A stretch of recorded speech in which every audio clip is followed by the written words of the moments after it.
Hello again, and welcome to the Master's Voice. I am Celestial, and you are welcome to this channel. To old and new subscribers alike, you are very welcome. The Master's Voice is an audio and a visual resource that you can find on many streaming platforms. I always highly recommend the podcast option because if you're a new person coming here for the first time, there is a lot that you will want to catch up on. The Master's Voice has more than 830 prophecies that have been published here on the Master's Voice over the past 6 years.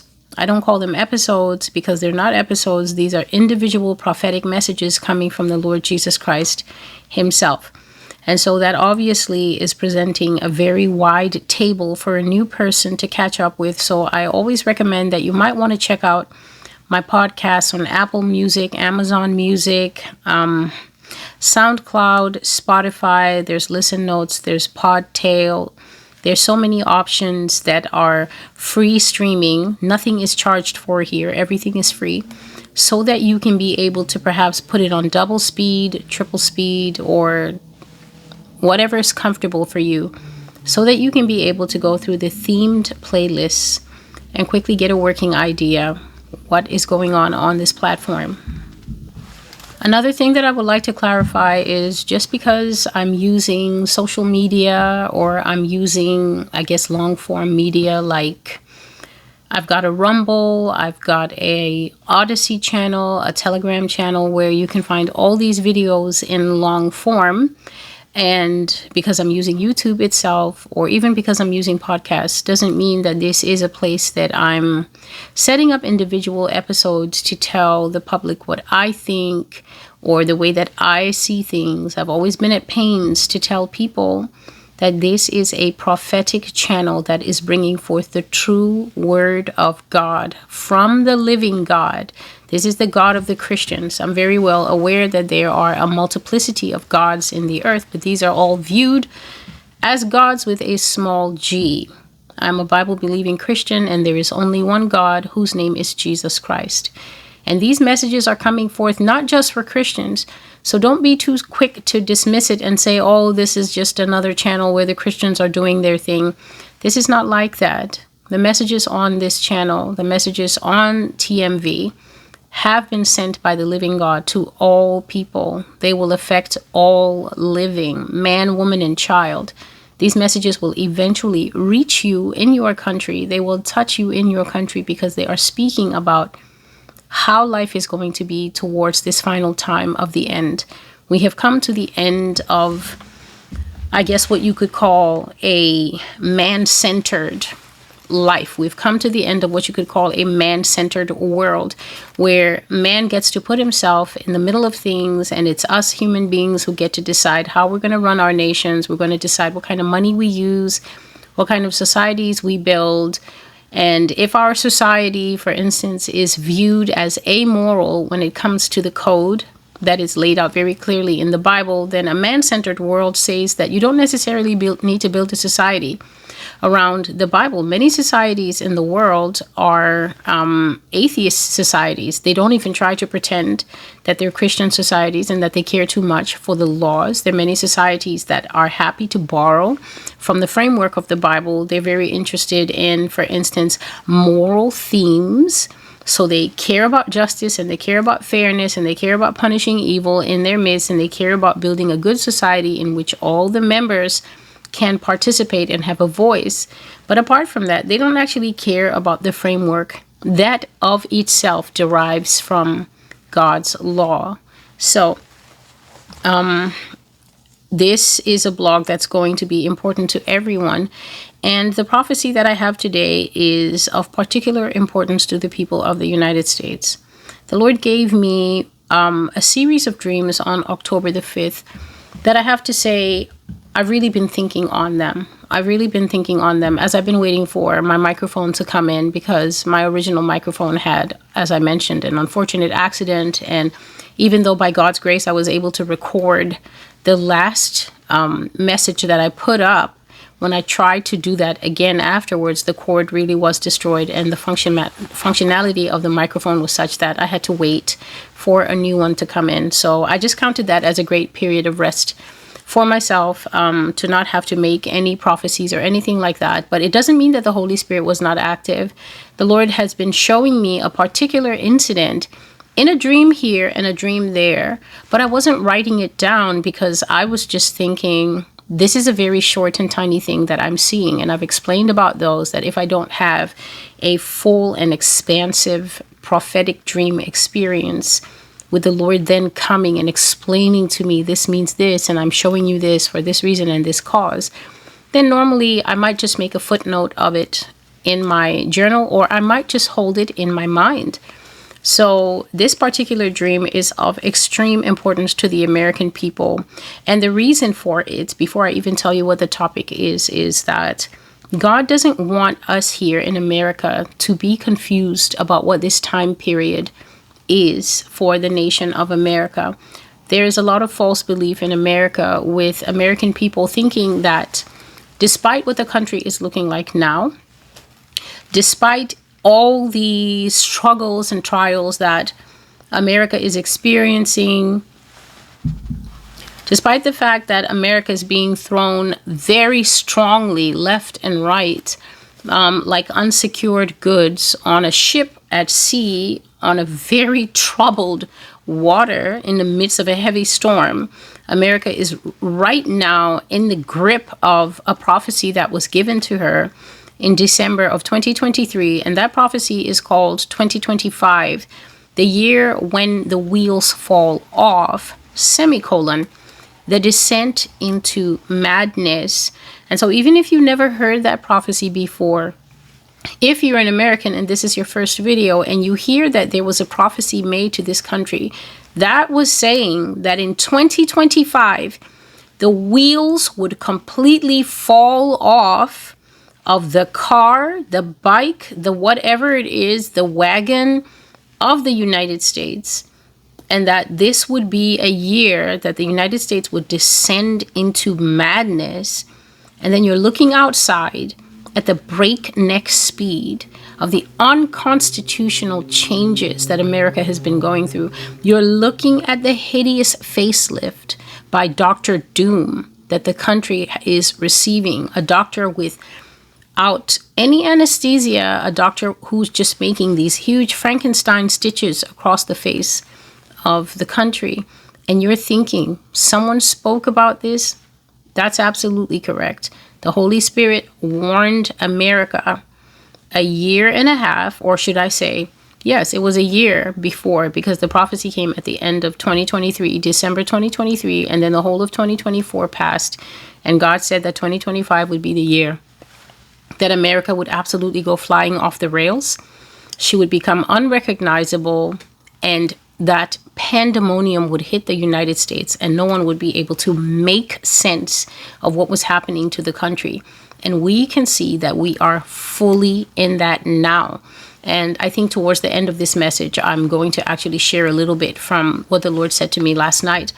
When I went to pray, to him, and I said to him, the first thing I said after praising him and everything, I said to him, you know, Lord, this is October of the year that you said the wheels would fall off.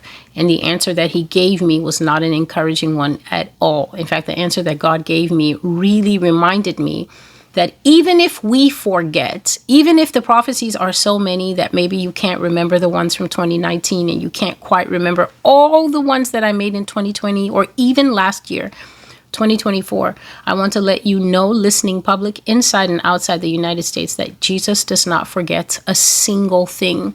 At the most surprising moment, at 2 o'clock in the morning when you're praying and you're trying to remind him that it's October and that you in your personal capacity had asked for certain things and you had laid certain things on the prayer altar, and you just wanted to remind him that it's now the 10th month and you're still standing in faith, you're still waiting, and then God starts to talk to you about America, which is always the case. So this particular dream, America, has come for God to let you know certain things about himself. The main thing that God wants you to know from this dream is that he never forgets anything. He never overlooks anything. And like I just said, you may forget, but God does not forget. The second thing that is very glaring in this dream is that God is not going to allow anyone in the United States to come to the end of their life believing a lie. God is going to see to it, whether you like it or not, and most people will not like it. God is going to see to it that whether your end is soon, whether you're going to come to the end of your life soon, whether you're going to have a few more years, whether you still have a lot of years left. And that means that if you have a lot of years left, whether you're an older person or in the middle of your life or you're a young person, that means that God is intending for you to be one of the people who will be still standing when the Lord Jesus Christ returns at the end of many difficult things. But no matter at what point your exit is, the Holy Spirit is determined that the people of the United States will not get the peace of walking in lies or dying in a lie. God is determined that as part of the judgment of America, the starkness of the truth will be shown in everyone's face. And as I'm already well aware, when people in this country get confronted with the truth, they have very bad reactions. And that is because the character development is not where it ought to be. Character development of a nation that thinks itself as moral as America thinks it is, and as Christian as America thinks it is, should be way, way high. It should be a very high bar, but it is in the doldrums. It is at an all-time low as people are under pressure from bills, they're under pressure from family issues, they're under pressure from losses, they're under pressure from unemployment, they're under pressure from rising prices, they're under pressure from just the fact that they do not guard their hearts, and so their hearts become open playgrounds to the devil. People are behaving at their very worst in this country, and that includes Christians who sometimes can be at the forefront of terrible behavior. Nevertheless, the Lord is not going to allow us to walk in lies. And so this prophecy is marrying a throwback event with another event that has been prophesied many times here on the Master's Voice. We're going to look into the past so that America can understand that in the future, she's going to have this same event. And God is not desirous of anyone walking in a lie, so that when this event comes again, no one will be able to pretend that they were not warned and that God did not show them the real truth about certain things. And so the title of the prophecy that you're about to hear, a series of, I would say, almost 8 dreams over maybe the last week. It hasn't been more than a week, maybe a week and a half maximum. But the date of the maximum of the dreams, the date of the most dreams, is October the 5th. And so the title of the prophecy is The Kennedy Connection. The Kennedy Connection, dated October the 5th, 2025. And so the first thing that I'll say is that I have been having dreams about John F. Kennedy. I have been having dreams about John F. Kennedy, and not so much seeing the man as if I'm seeing him in the Oval Office working at his desk, or seeing him such a man of charisma. That man was greatly loved here in America. And we're going to talk about that. We're going to talk about America's loves for her presidents, and sometimes how that love can be so easily manipulated that the American people will stand 10 toes down on a lie, no matter what.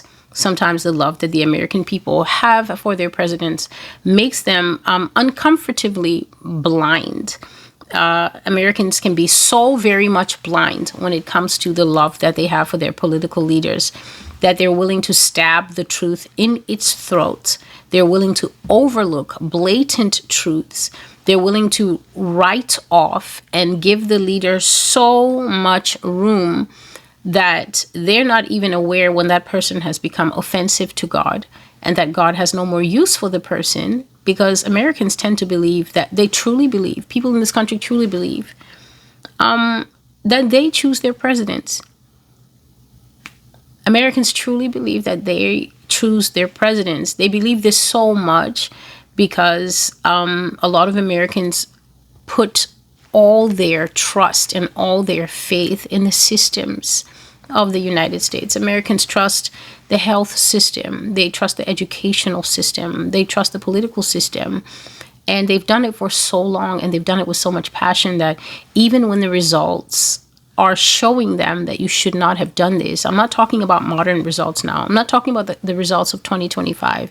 The results of the November 2024 election have given Americans such a massive dose of reality, such a jolt to their system, that it's like 20 billion volts of current flowing into very fragile bodies. And people are having mental breakdowns, and they're having emotional breakdowns, and they're having financial breakdowns, because already we're in the first of 4 years and people can't afford half the stuff in front of them. People are defaulting on everything from car loans, home loans, student loans, you name it. Americans are defaulting. They've never been broker. They've never been more challenged. And the horrible thing is that a lot of them are earning more than they ever have in their life, but the inflation is stripping away all the promotion money, all the blessing of being promoted, all the extra money of the bonuses, the sign-on bonuses, everything. It's being eaten up so rapidly by how fast the prices change, how much more expensive everything is, and how insidiously weaker the dollar is getting. But we're talking about love for leaders. We're talking about the American certainty that the American public plays a strong role in the political health of the United States. And nothing could be more untrue. Thinking that your vote and that your participation in the government is really what is guiding the government and swaying the government could not be more of a fallacious statement if you tried to deliberately lie about it. You are the least important part of the political ecosystem. You are the least considered part of the social ecosystem, which is weird because you form the society of the country, and yet the country doesn't care about you. You are simply a means to an end, like an advertising board set in the front. You know how hotels and spas and even gyms like to come up with a promo like, oh, if you join us, you get this signing on bonus. You get access to a personal trainer, and you get access to all these perks, and you get the this card that makes you a preferred member of our group of hotels. No matter where you go in the world, you will always be a Hilton member. It's a promo. They might deliver on it when you go to a Canadian set of hotels, and then you might go to Egypt and the same hotels are there, and the guys are like, hey, this is not a US dollar economy, and that card doesn't really mean much here, but we'll try to make it work because apparently you believed the promo in America. Political system of America is one big fat promo. It's run by a very exclusive group of families who sit at the top, and they run it exactly like the monarchy that they're all connected to. The majority of these people are the dead Queen Elizabeth's children, offsprings, cousins, second dukes, whatever. These people have royal blood in this country that they are not disclosing to you. Every time somebody puts the flow chart of their ancestry together, that person goes missing, because this is a society that is exactly like the society of the regimes that they're always mocking. Americans mock countries that have regimes, countries that have dictators, countries that have tyrants. And yet at the same time, this nation has been dictatorial and tyrannical for a very long time.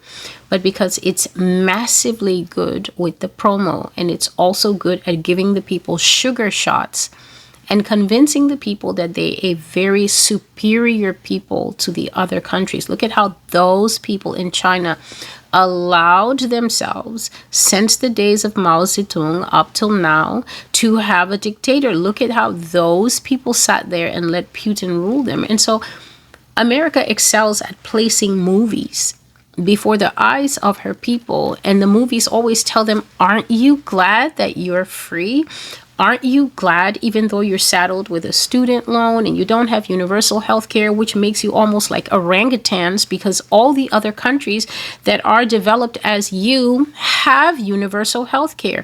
Even a foreigner can go into any country like Korea and get help if he falls off his bike or he can't see when he's doing his 1-year university. He can go into any hospital and they'll check his eyes and get him glasses, and it won't be more than $150.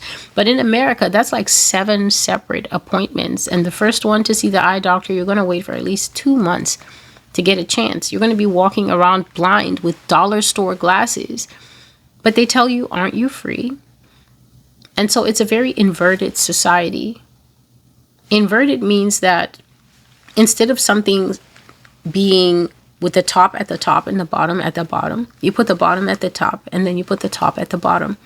And then you call that upside downness freedom and liberty and superiority. And it's not. So the Kennedy connection.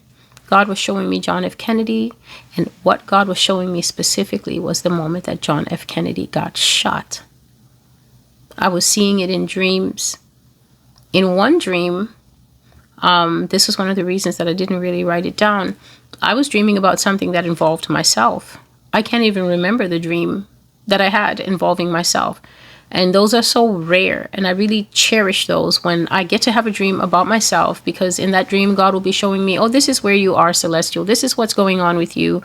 Or this is what I have in store for you. This is what we're going to do next. And this is the dream and the long-term vision that I have for your life. And so I'm so excited to see those kinds of dreams, because I use them as navigational tools for me to know, okay, there's this much time here, or I should work harder at this blog thing. Because this other exciting part is coming up and I would like to get to that part, but I have to finish this part first. So I was having a dream about me, and it was a lengthy dream, and I didn't remember anything from the dream. All I remember from the dream is seeing JFK's motorcade happening like a small movie, almost like a watermark on my dream.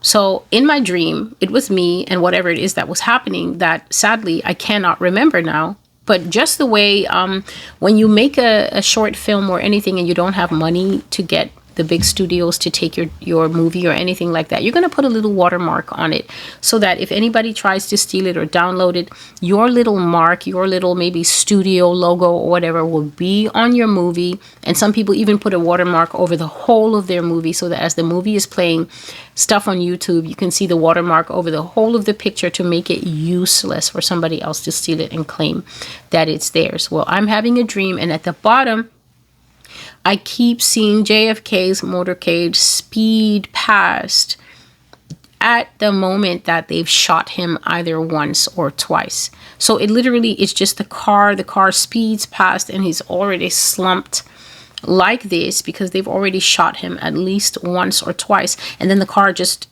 will speed past, and then the car will appear again and speed past, and then appear again and speed past. And I remember seeing that. That was one of the dreams.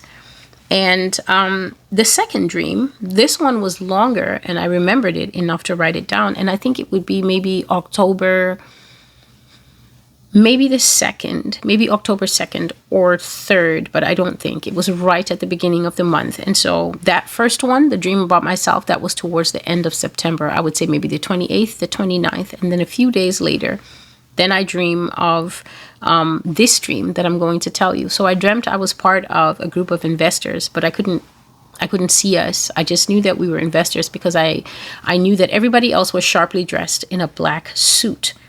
Everybody in the room was sharply dressed in a black suit, and we had been invited to this company, some kind of design company, architectural company, obviously. We had been invited to come and get a first look at a mock-up of a building or something like that somebody wanted us to fund. So it was me and several other people, and we come in through these glass doors, and then we come in to the place where the main presentation is, and this person has taken so much time because whatever it is that they've designed, whether it's a block of office towers, whether it's apartment buildings, I couldn't really tell. This person had put so much time and effort into a live scale model. And the central thing I remember was a very tall building, so distinctive. I don't know if I've seen this building before in real life or not, but this building has notches in the side of it, exactly like a Jenga tower. So you know the way Jenga tiles would sit like that, the way they would stick out, and the way it would be like one tile sticking out and then a notch where the building seems to go in and then down and then seems to go in and then down like that. I remember that the side of this building has this distinct notched appearance, and it is not a building made of light tiles or glass. The building appears dark gray or black. That's how it looked. And the building was so impressive, and it was the central part of something else. And the way that this person had done it, the mock-up itself looked very expensive, and it was quite expansive. And they had taken the time to come up with everything that they believed they could show us this investing in these apartments, or maybe it was office towers. I can't tell. They had come up with everything that they wanted to convince us would spring up around these office towers or these apartments as a result of building that kind of development. They had come up with schools in the area. They had come up with a sports center in the area. They had come up with so many fast food places, so many upmarket restaurants. They had come up with a spa. They had come up with mid-level hotels, to even one nice high-rise hotel that they said that people would definitely draw more people to the area. They wanted us to build this building. And so we sit and we listen to the whole presentation. It was a very good presentation. And then we're invited to come and now look at the development themselves. Everybody's very excited to look at the development. And so we spread out, and everybody's, sort of interested like children. But at the same time, we're grown up, because I know that we were investors, because I knew we were there to see about putting money into this project. But when I looked at my sleeves, I could see that I was wearing an expensive black suit, pantsuit, and everybody else, I couldn't see faces, but everybody else was similarly attired in black. So we come up to it, and everybody's very excited to look at it. And then for some strange reason, this person doesn't have any cars. So there's lots of roads and everything, and he has people, but for some reason he doesn't include cars. But then I see, so strange, I see a black car, convertible, a Lincoln, the old style Lincoln. John F. Kennedy was shot in a 1961 Lincoln Continental convertible. It was specially made for him, I think, as the president. And I think it bears mentioning here that ever since he was shot, I don't know of another American president that has ever ridden open top since he was shot. Every president starts to ride in a highly fortified car. And in fact, too little too late, after President Kennedy was shot, they then put a permanent roof on the car, because the convertibles, it can come down at any time, and it's usually just an expensive tarp that is the top. But then when he was killed, they changed his car, and they put a permanent top, and they made the whole car bulletproof. But then again, too little, too late. And so I see on this car that has this board that has no cars, lots of people, moms holding kids and pushing a pram, to show this will be a family-oriented place. Even if it's an office tower, many people will come and stay in the apartments that we can build around this one distinctive gray building with the notches. I see in a parking lot a Lincoln, and in the Lincoln I see two dolls. Now the whole thing is just a plastic scale, and it's bigger than Hot Wheels. Hot Wheels are these tiny little cars about this size that you can see with my hand. It's just a couple of inches long and inches apart, and they've been making that car since forever. Everybody's brother has had them growing up. It's just a standard part of the Christmas package. I think maybe only now kids don't want it. But Hot Wheels always make a good toy for boys, because you can get them in large packs of 3, packs of 6, packs of 9, something like that. And so this car is about 3 to 4, it's maybe 10 times bigger than a standard Hot Wheel car. Like, it's a proper scale model sitting in one of the parking spaces in front of the gray building. And for some reason, nobody seems to see this car but me. And I don't want to peer too closely at the car. And so I come and I pretend to be looking at everything else, but I'm eyeing the car.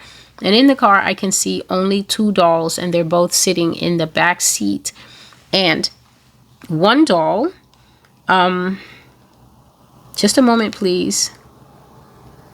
So nobody seems to have noticed the car on the table. And it was an exact copy of an old style Lincoln Continental convertible. And in it were two dolls. One doll was a male in a black suit. And that doll was slumped back on his portion of the seat. So he was slumped backward on his portion of the seat. And then there was another doll, a female doll, and she was reaching both hands towards him with a very distressed look on her face. And I don't remember anything about that doll except that she had a boxy hat on her head. So I don't remember really exactly what the doll was wearing, but I remember she had a boxy hat on her head and she was reaching out to him with so much distress. And there was a small pink stain on the cushion of the seat behind the head of the male doll. And I found this so curious because we know that the president, the final shot, if you don't know, if you're watching from a foreign country, obviously you may not know the innate details of this, and nobody can blame you for that. But the president's final shot was directly to the head, okay, and his head did not come through that kind of blunt impact very well. It was documented that until they got to the place where he was supposed to get life-saving care, his wife was basically holding his head together. She was trying to hold his head and his brains and everything like that together. And so there was the person who had made the doll, made the car, included a pink stain, a raised pink stain on the headrest behind the doll, and then the doll was laid directly on that stain. His head was laying directly on that stain, and then the other doll was reaching out to him with horror and stress, reaching out to him with this boxy hat on her head. And at the back, in real life, President John F. Kennedy's car, I think it had a flag. So I think it had like a flagpole at the back with the U.S. flag. But in every dream that I was having, including the first one, I kept seeing a red flag. It was not the American flag. I kept seeing a red flag, and it always had writing on it. So in the first dream, obviously, because it was a tiny watermark with the car just repeating. It was just like a bit of film, just a clip of film repeating, the car driving by with a little flag fluttering. It was just a little red thing. Obviously, I couldn't read it. But this one in the parking lot, I could see what was written on it, and it had SC2175. SC2175. And I remember thinking, that's not an American flag. I wonder what that means. And so that was the first dream, right? Just a moment, please. Okay, I found my place. Now we come to Sunday. And on Sunday, I dreamt of President John F. Kennedy's motorcade 6 times. I had the same dream 6 times, and with very little changes, except I would think the only changes were that my vantage point was changing. And so the first time I dreamt it, the motorcade was coming down the street, and the excitement in the crowd was palpable. We were at a point where the president was going to pass right in front of us, and I was about 3 people deep. So about a first line of people, second line of people, 3 line of people. But then the way we were standing, it was like we were standing towards a slight graded hill. And so I was not struggling to see at all. It's not like the people in front of me, like we were all standing flat and then I had to see through their heads. No, I had a good view. It was almost like stadium graded seating. And so I was in about the 3rd row in the depth of the crowd. And with my unblocked view, I was clearly able to see the car as it came down the street. However, all of us were real in the crowd on both sides of the street, clapping, waving flags, so excited. Yet, when the car came, everybody in the car was a doll. Okay? They looked like dolls. They didn't look like real people. Nobody was moving. And when the cars came, they sped by so fast as if they had been put on a model train track set. A model train track set is just basically a set for kids.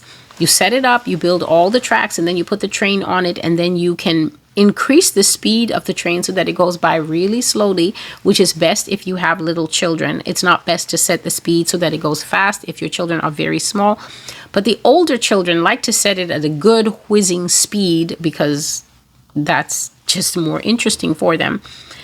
These cars went by as if they were on a toy set track, but they went around the bend so fast, like phew, they went by so quick. So all I could see is that there were 2 dolls in the back. I didn't get to see or notice if there were dolls sitting in the front, but obviously a car has to have a driver. and then they whooshed by.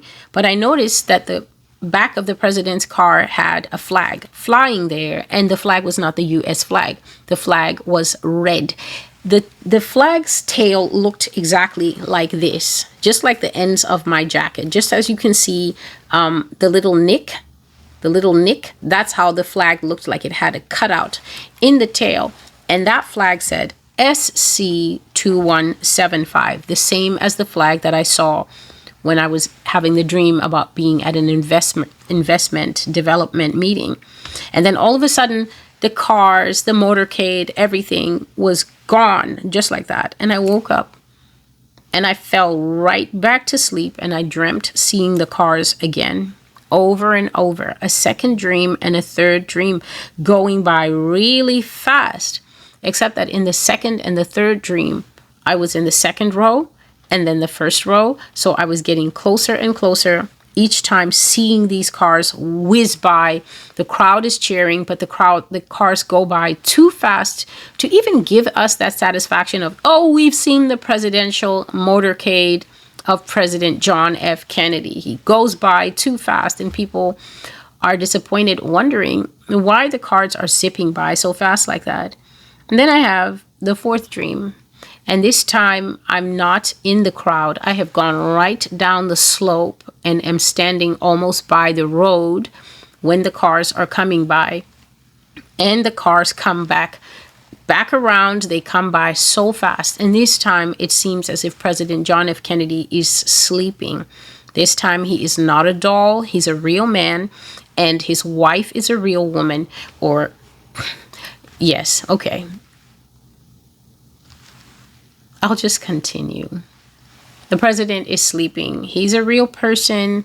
His wife is a real person, and he appears to be sleeping, and his head is completely lolled back. And again, the wife is reaching for him like that. And from what I can see, the quick glimpse I got, the president was not moving at all when the cars came round the bend. And so his wife has a horrible expression on her face. And this time the cars are racing, and there's this loud siren blasting as well that makes it very hard for me to think. And I see the flag rustling at the back of the car again, and it's not the American flag. It's a red flag with a nick in its tail, and this time the writing on it, this is my fourth dream, and the writing says SC2173. I managed to see that, but nothing else, not much else, because everything is moving too quickly, and I didn't see anything for a brief moment except that this person is no longer upright or waving when the car comes around the bend. I saw how the driver accelerates the car, and they move away so fast from us. And the last thing that I get in this dream is seeing that long flag, almost like a pennant, going by, SC2173.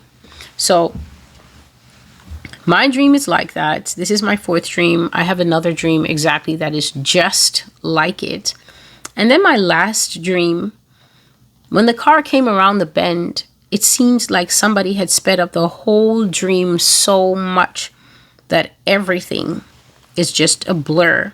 The cars come pelting around the curve of the road, and by now I am standing directly by the side of the road. I'm standing by the side of the road, and this time the woman is hugging the man to her chest. The woman is hugging the man to her chest, and she's shouting something at somebody, but I don't know who. And the people around me are still clapping and cheering and waving their flags and excited. And they haven't realized what has happened. And they're still cheering and waiting with excitement because the motorcade has arrived. But by this time, it's dawning on me that this man has already been shot before he comes around the bend to where we are. So his shooting has happened just before he's come in sight. And this is why he's not rolling at the presidential pace to wave to us and everything. He's already been shot out of sight, and this is why they are accelerating and getting out of the general area where the shooting has taken place. And so these are the 6 dreams that I have. And I wake up that Sunday morning and I am so puzzled. And the thing that has got me the most is the flags. because I've seen the flags in previous days at least once. I've dreamt the flag that says SC. And I will be quite transparent here.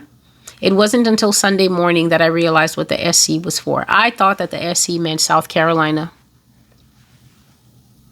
I'll just be transparent. That's what I thought. South Carolina, and then figure out the numbers. And so I just hadn't got to it yet.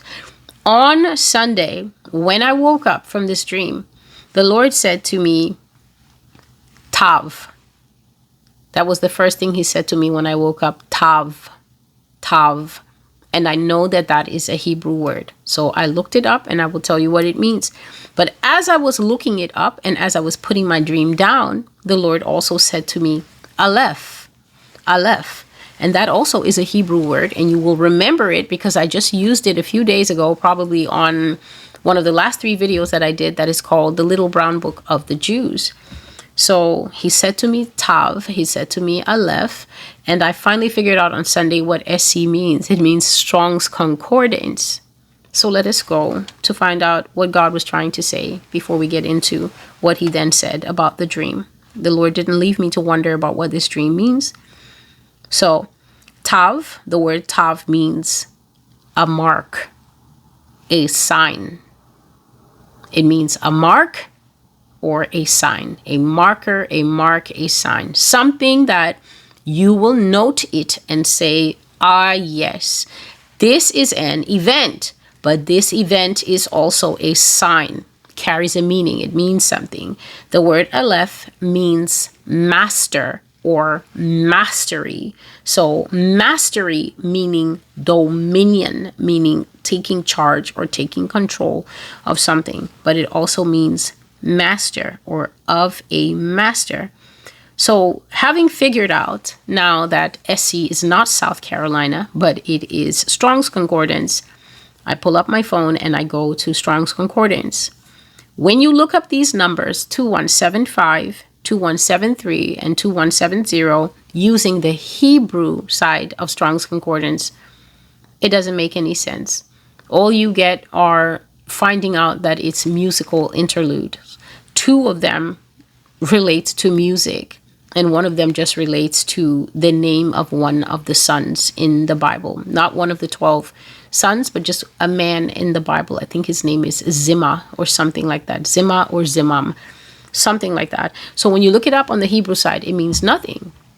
Where God put the meaning for this particular dream was on the Greek side of things.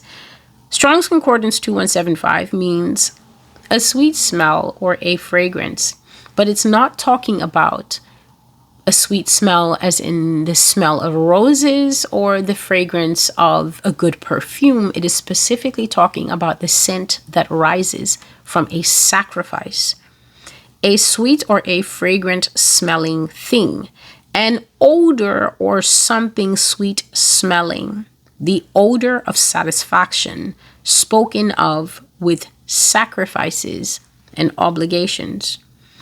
This lends itself agreeably to the ancient notion that God smells and is pleased with the odor of sacrifices. Another meaning is a thing that is well-pleasing to God. So a sweet-smelling odor, a fragrance that rises up to the nose of God like a sacrifice, a thing that pleases God well. The second, Strong's Concordance 2173, means easily used, that is useful. Easily used, that is useful. To make this sentence easier for your brain to work with, something that is easily used because it is useful. The second meaning is easy to make use of. Useful. The third meaning is profitable to use. So the first meaning, easily used, that is useful.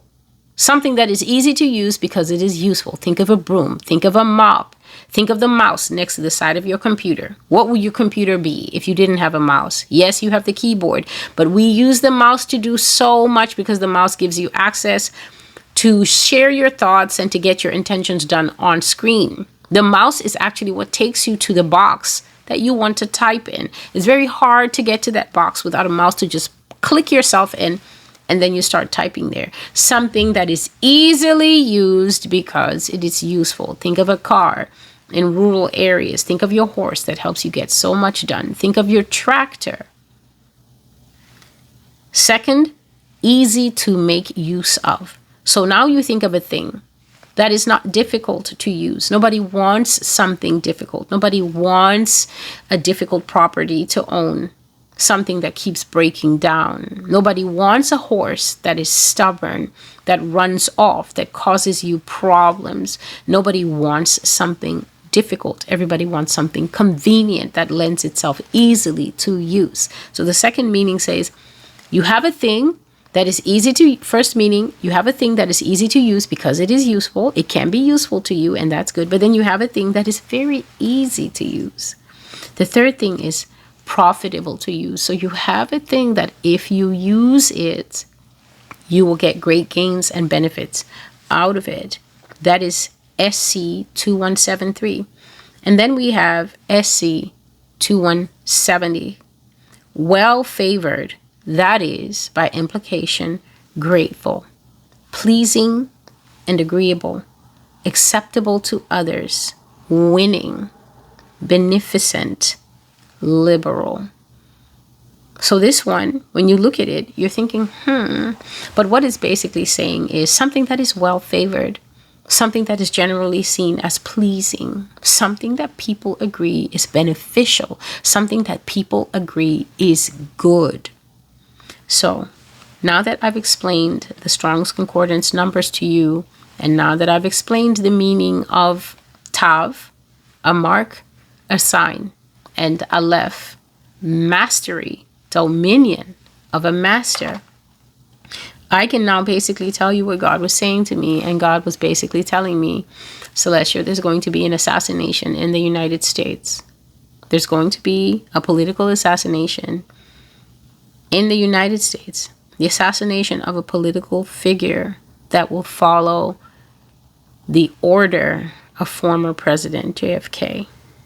This assassination is a sacrifice determined by others as necessary to achieve their end goals and objectives. They have reached a final determination on it, and their plans are, when it happens, we will contain it like water flowing from a drainage pipe that burst. That simply has to be managed.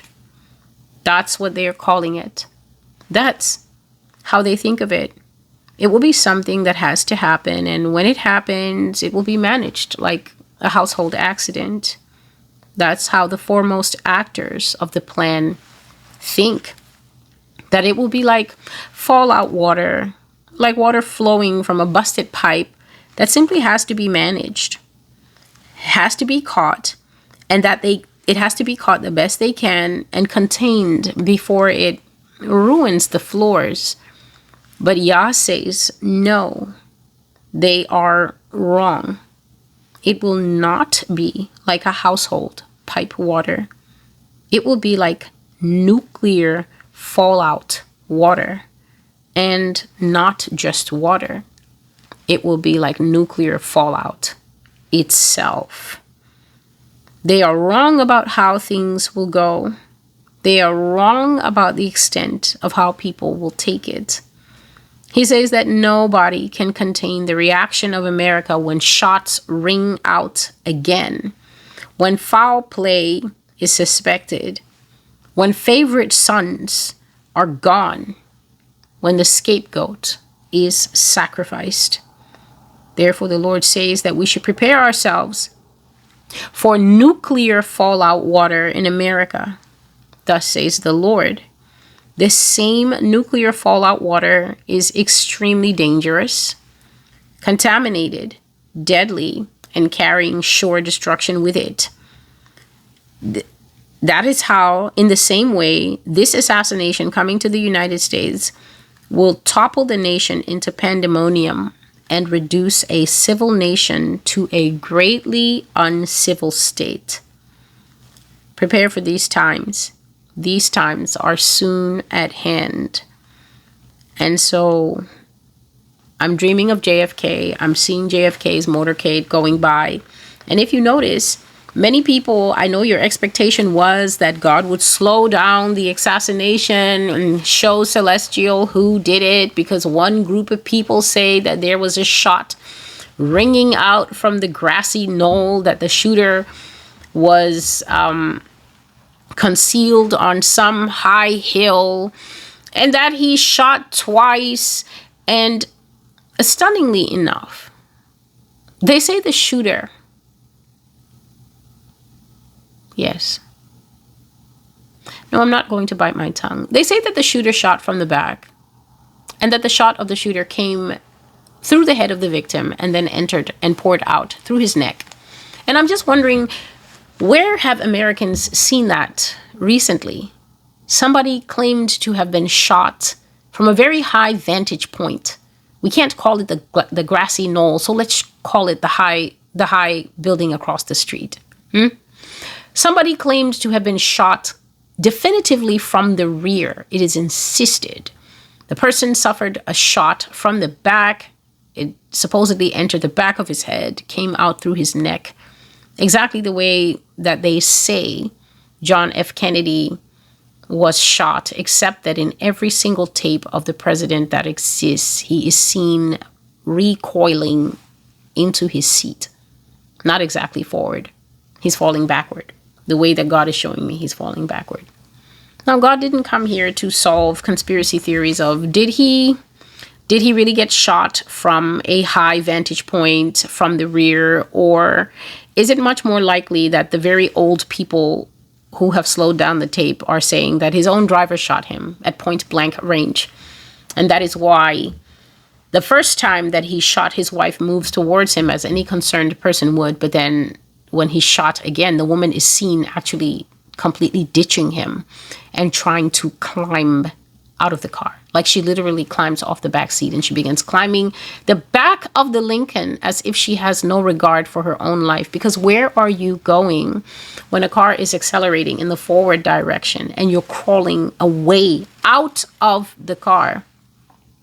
No more arms extended to hold him and say, no, she's trying to climb out of the car. So that is not what I'm here to solve, because I have been here telling America for a long time that your entire life is a lie. And that's very hard for a lot of people to grasp. It's very hard for a lot of people to grasp because when someone tells you that your entire life is a lie, obviously you feel affronted. You feel attacked. And the reason you feel that way is because there's an odd habit in humans.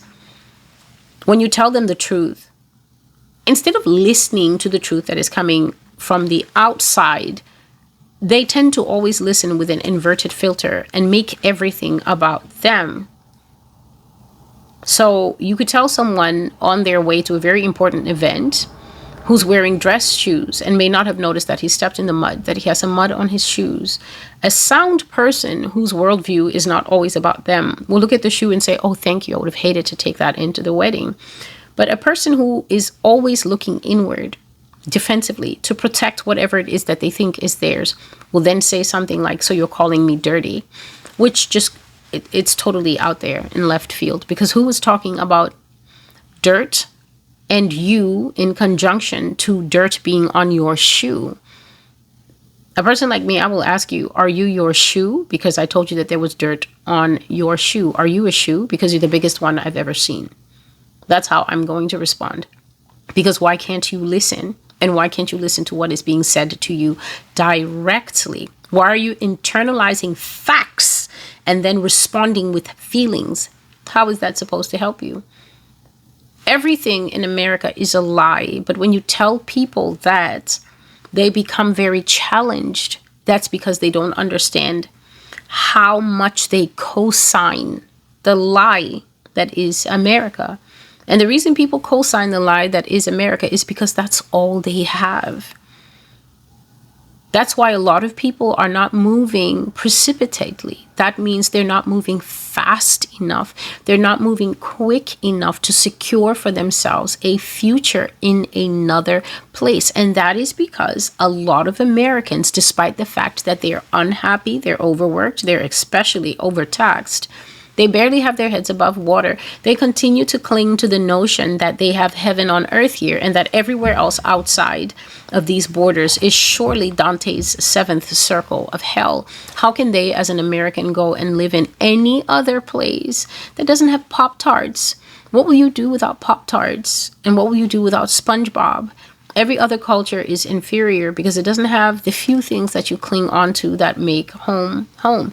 And so this thing is preventing people greatly from being able to see, greatly blinding them from being able to see that there is a limited window to make right choices and decisions to uncouple from the lie and make a new life elsewhere. Because if you don't do it, you will still have to do it at some point in the future, but then you will be doing it under pressure. And you know what?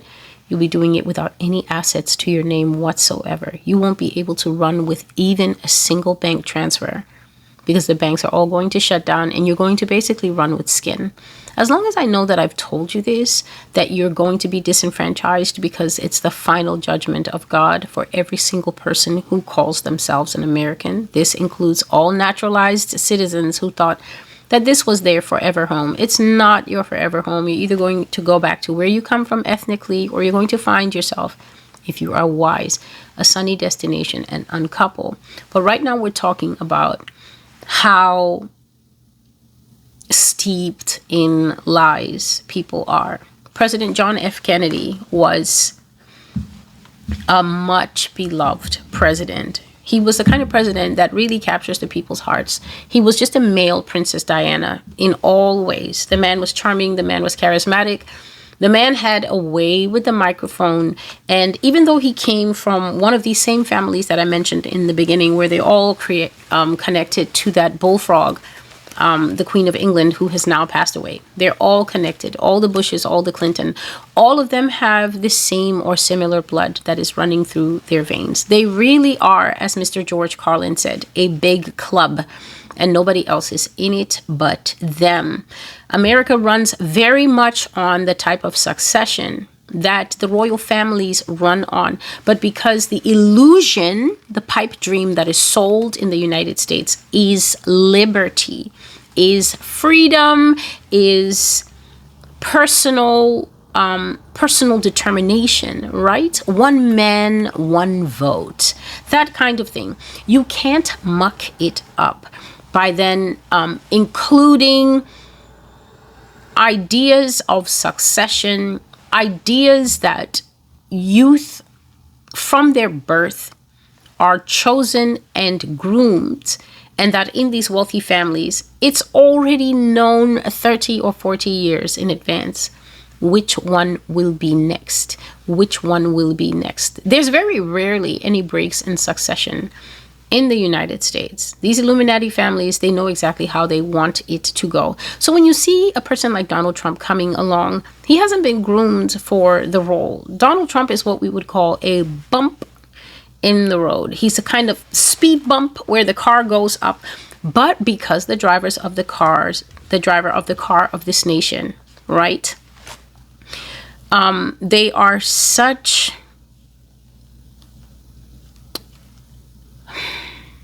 They're such architecturally sound people. Some of them are not even human.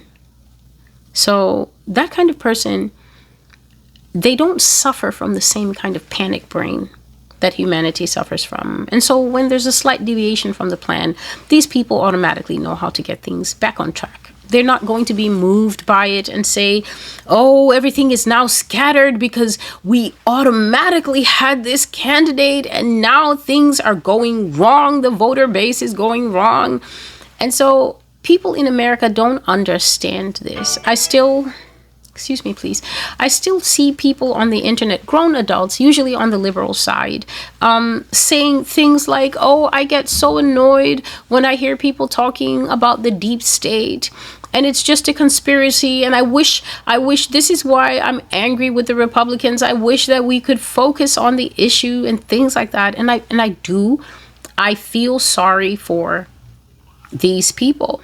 I don't feel sorry for them in a kind of superior way. I feel deeply sorry for them because I am a person who did not know that the deep state existed. But then why would I be worrying my head about a government behind the government? When you go to school, you're not taught that there are two governments. You're taught that there's one government with two main parties and then the independents on the side fighting for their grandmother and their best friend's vote. That is what you are taught. You're not taught that there's an entire interface that gives one appearance of political life, okay, with the red side and the blue side. And then behind that, there is a whole control room, an entire hub.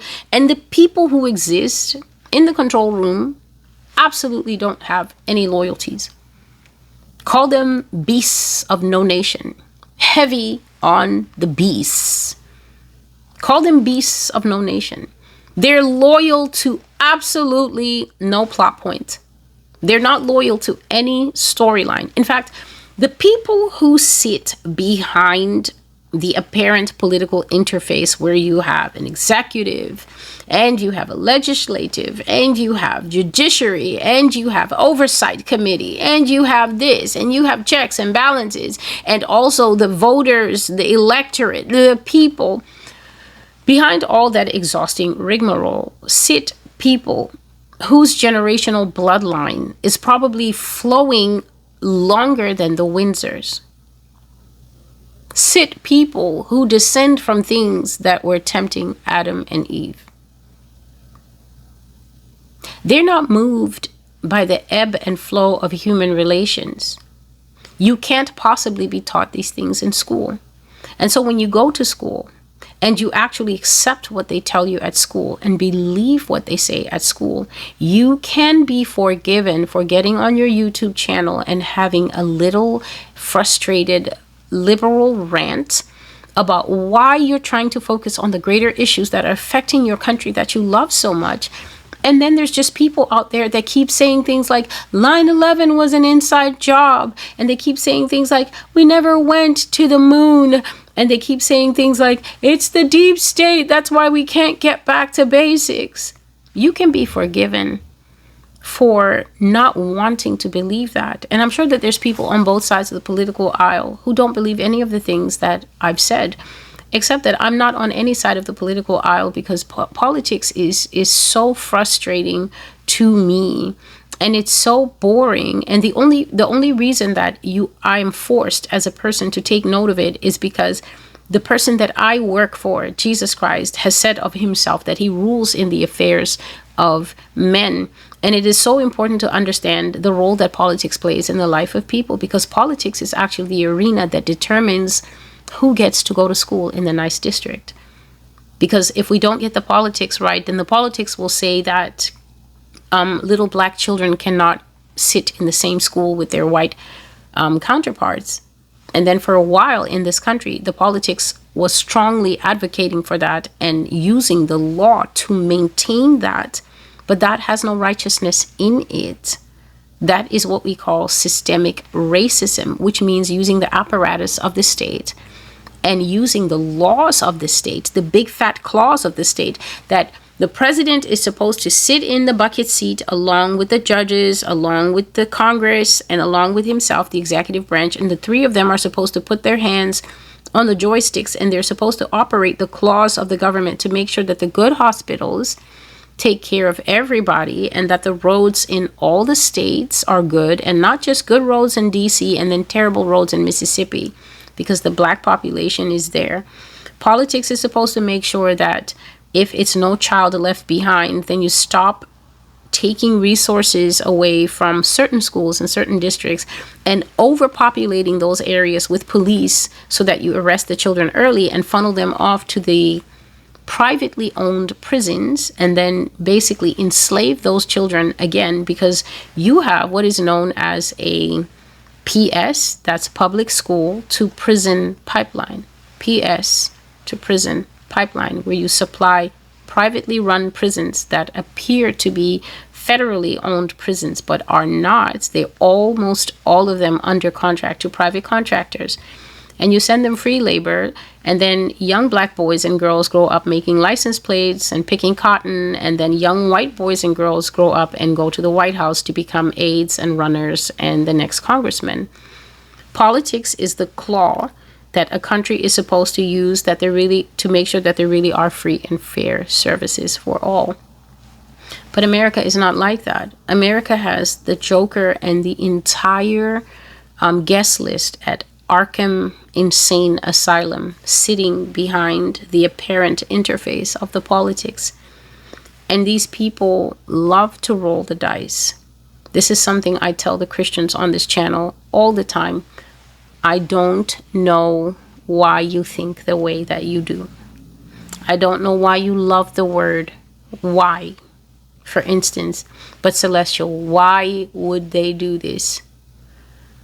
It came to me this afternoon, an answer that I can give you, because I knew I was going to make this prophecy tonight. In the old movies, towards the end, when the hero is losing and the villain has the upper hand for the moment, that's how they used to make the old movies.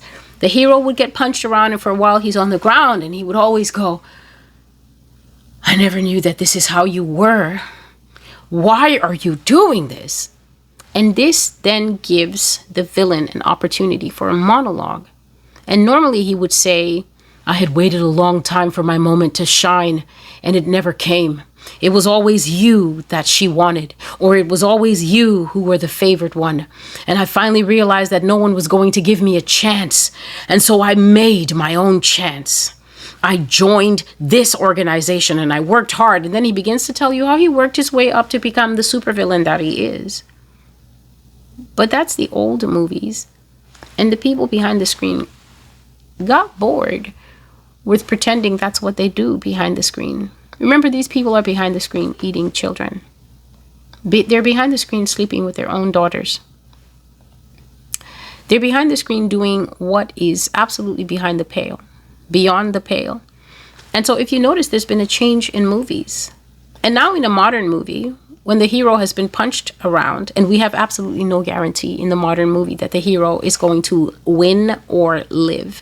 Modern movies now follow a disturbing trend whereby the villain wins. The villain wins and actually gets to do a comeback in the sequel role. And guess what? The people of this world actually are pretty cool with it. They'll go and see the villain in his Come Up Part 2 sequel. They actually, a lot of people on Earth today think that it's time for the villain to have a break, that he suffered too much. But if you look now, when they have that age-old clash, and the hero is on the ground and the villain has a chance to talk, and you're waiting to hear what's going to come out of the villain's mouth as his incentive. What is the reason for being a villain? He has no reason. Villains have been known to say, "I wanted to watch the world burn." When a man tells you that he has done all the evil things that he did in the movie because he wanted to watch the world burn, he's literally telling you that he's bored. He's suffering from ennui. That's why he set up all the traps that he set up. That's why he double-crossed friends.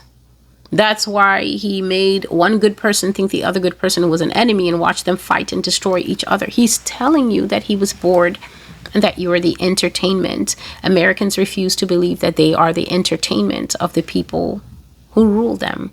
That's why when the people who rule them tell them go and inject your arm with swamp water, they do it. Because at heart, they're thinking, well, why would he hurt me? And that's because I guess they haven't watched enough of the endings of the modern movies.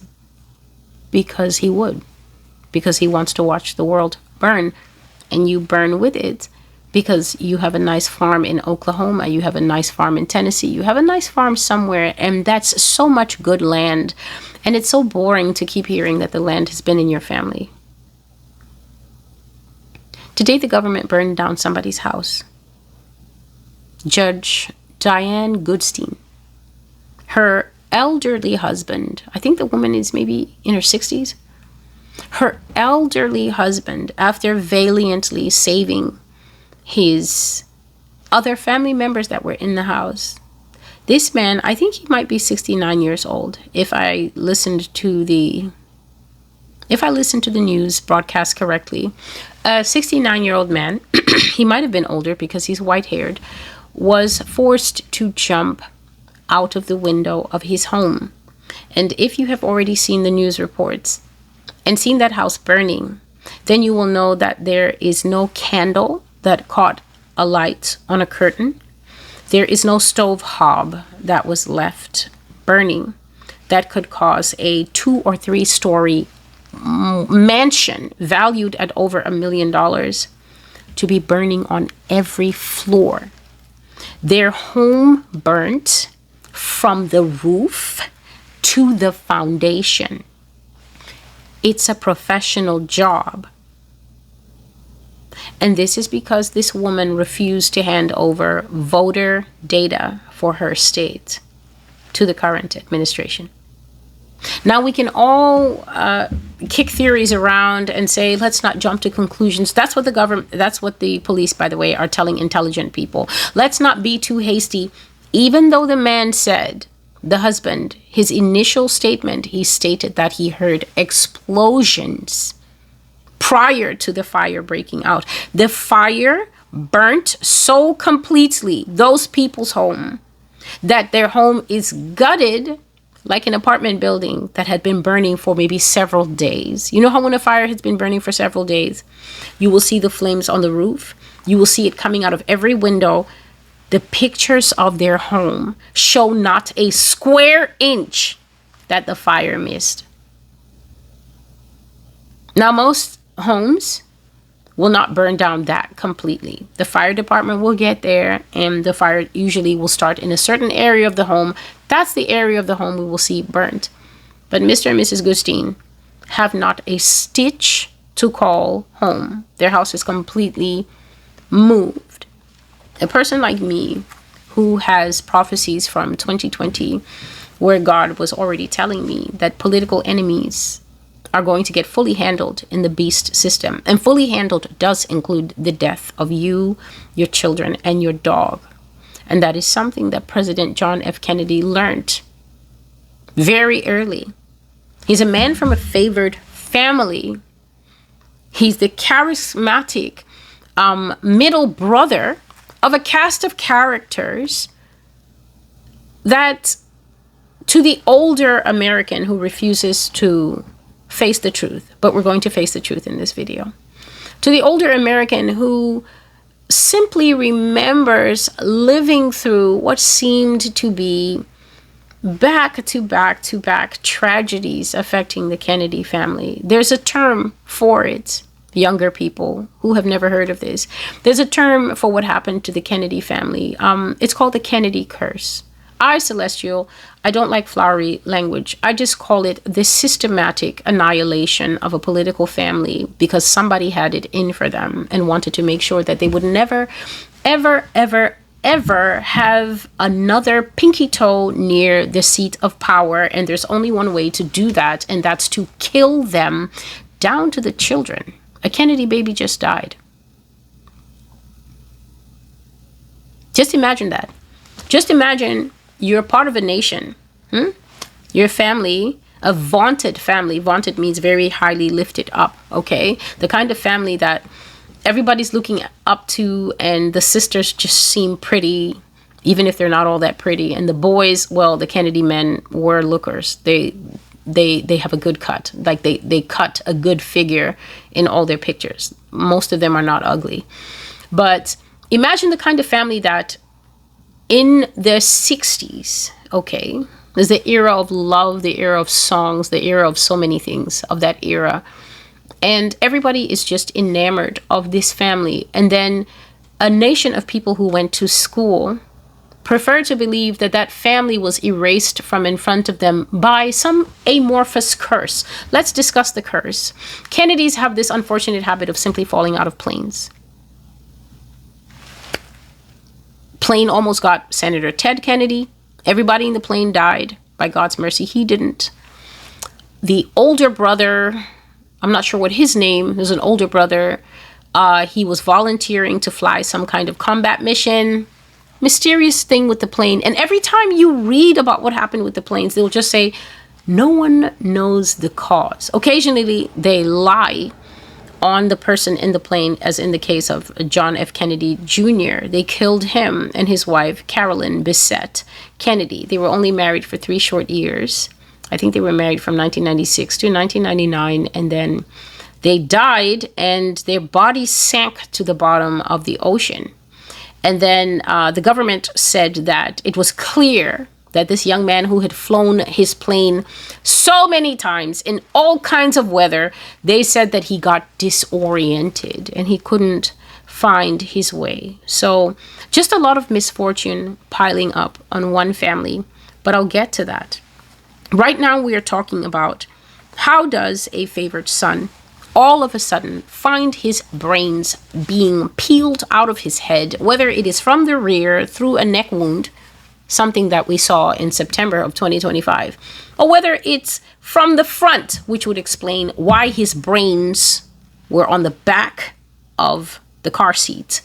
How does a man who is so beloved in his own country, so looked up to, who seems to have, honestly, the entire nation captivated by his speech, by his bravery, by his lion-heartedness, how does a man like that come to end his days on the back of a car seat being discussed by a black woman 60 years later at the ordering of the Lord?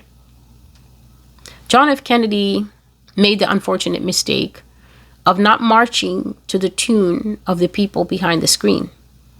John F. Kennedy is descended from the people behind the screen. And the mistake that the children, the descendants of the people behind the screen, make is that they think that their parents won't waste them.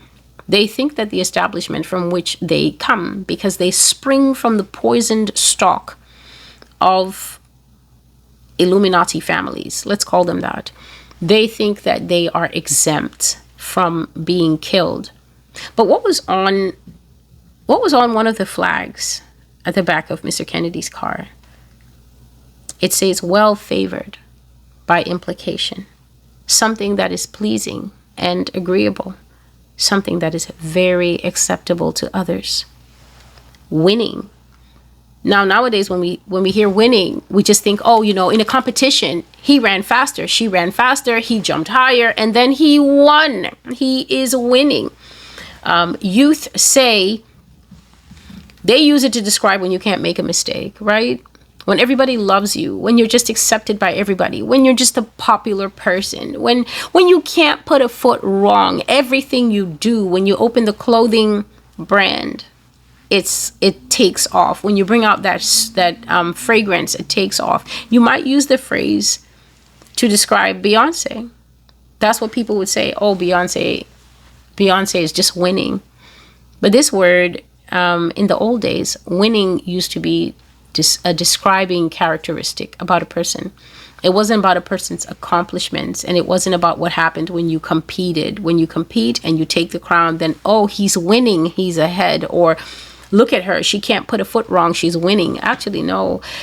Winning used to just describe, for instance, your smile. If you're the kind of person who can walk into an establishment that's closing and the guard is saying, no, I'm sorry, we're closing. And you say, oh, please, I just need to get 1 or 2 things, please. And then he's like, well, okay. Then your smile is described as a winning smile. Another word that they used to use is winsome. Winsome and winning describes your ways. It doesn't describe a single thing that you do. It describes your ways apart from any actions that you take. And this is basically talking about a person who is so charming to others that it literally seems that they're living a favored life, a cloud 9 life. You could even put stars in the place of their eyes, where their admirers look up at them, just with stars in their eyes. This is a flag, SC2170, that I saw on the back of a man who ended up with his his thinking, and he had a very good brain. He was very smart. And he was so smart that he knew the kind of sharks that he was in the midst of the government. But he was not smart enough to know that he was also Strong's Concordance 2173, a thing that is profitable to use, a thing that is easy to make use of, a thing that is easily used because it's useful. What do you think the US government was getting up to when all the women were fainting, when JFK would step on the podium to make a speech?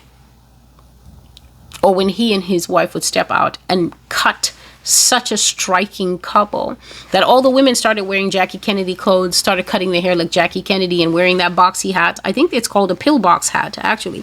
Started wearing that boxy hat on their head. What do you think the nefarious sharks of the United States were getting up to during that time? They were telling people that they were going to put a man on the moon.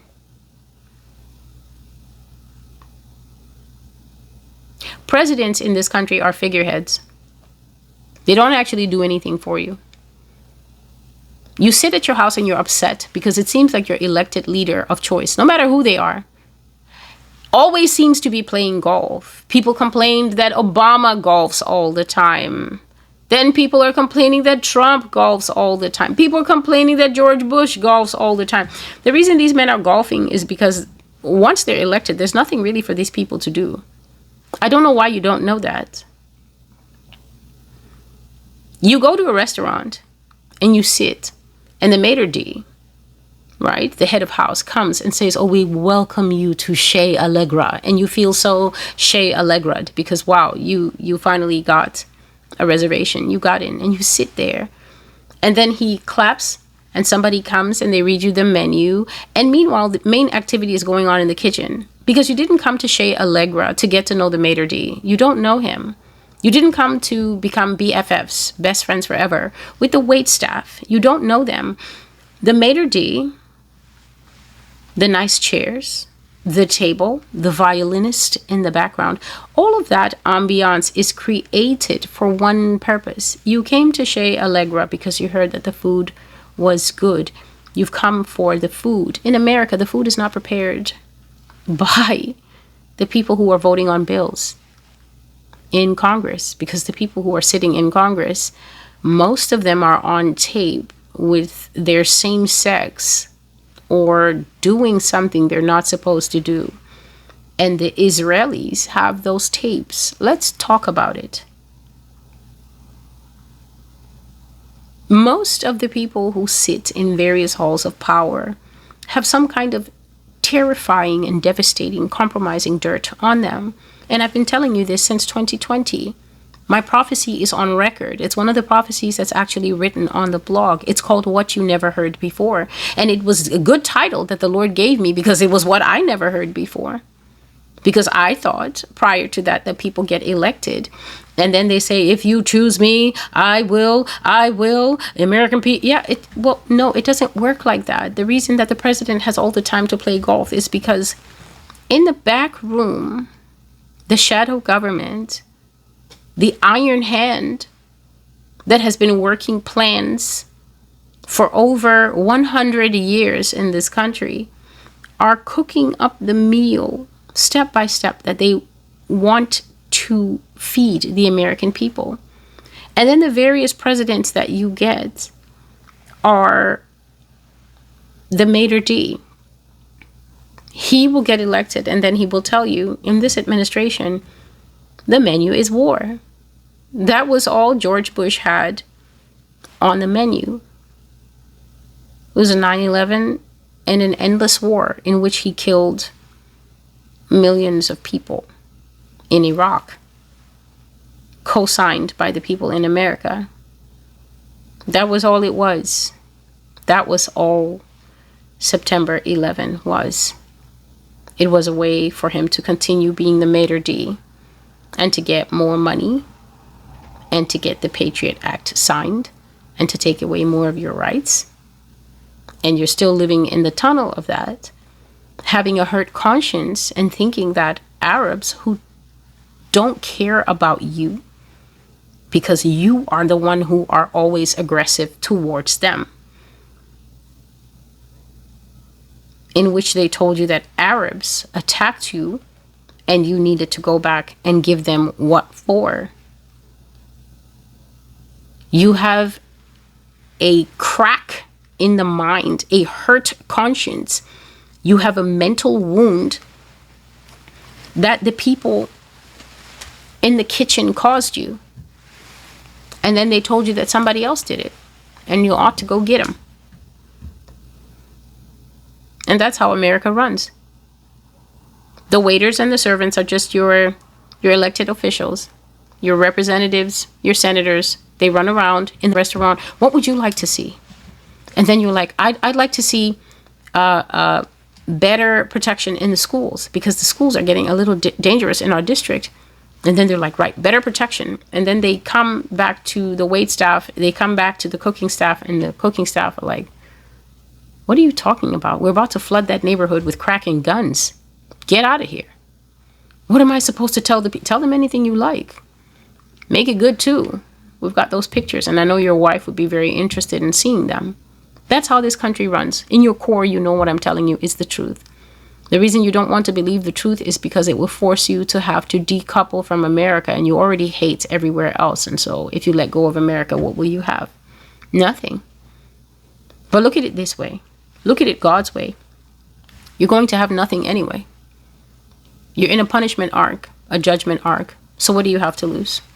Absolutely nothing. It's a win-win situation. You decouple. Once you decouple, the Holy Spirit will be able to then start to flood you with the realization that you're full of lies, and that it's a good thing that Celestial came along to tell you that people who are full of lies don't go to heaven, because no lies go to heaven. Absolutely no lies. It doesn't matter what the lie is. That's why you should always pray, Lord, if I'm walking in any darkness, Lord, if I'm walking in any deception, Lord, if I'm the kind of person who keeps insisting that the truth that you are sending me is a lie, Lord, break me out of the lie and bring me into the light by all means. And that is in, I think it's John chapter 1. That the light came into the world and the darkness comprehended it not. Jesus was not joking when he told the Pharisees and some of his other detractors that you can't understand my speech because you're of your father, the devil. See how it goes? Satan is the father of lies. When you're full of lies, you will never accept what I, Celestial, am saying to you, because Jesus Christ is my father. And it is by Jesus Christ that I've come to know all the truths that I've known. John F. Kennedy is not exactly a big figure in the African American and diaspora black community. He's just not. What that community knows of him is that he wasn't wicked to them. Sometimes that's the best that black people can think when they're trying to figure out where to place you in the timeline of their priorities. When you're not wicked to them, they give you a special nod. They like you. The phrase is, you can come to the cookout. John F. Kennedy was the kind of president that could come to the cookout. George Bush will die outside the cookout. He and his wizard father. So, just a moment, please. So for y'all to decide, this is who is going to tell them. This is who is going to confront them. This is who I'm sending. This is who I choose to use to put my hand on their most sacred memories and tear them apart, because my ultimate goal is not their comfort. My ultimate goal as their heavenly Father, who knows that I will face each and every one of them one day to judge their soul, to judge both the living and the dead. I want to make sure that they have decoupled from every deception. Because one of the reasons that Jeremiah was crying so much is because he said, in the midst of deceit,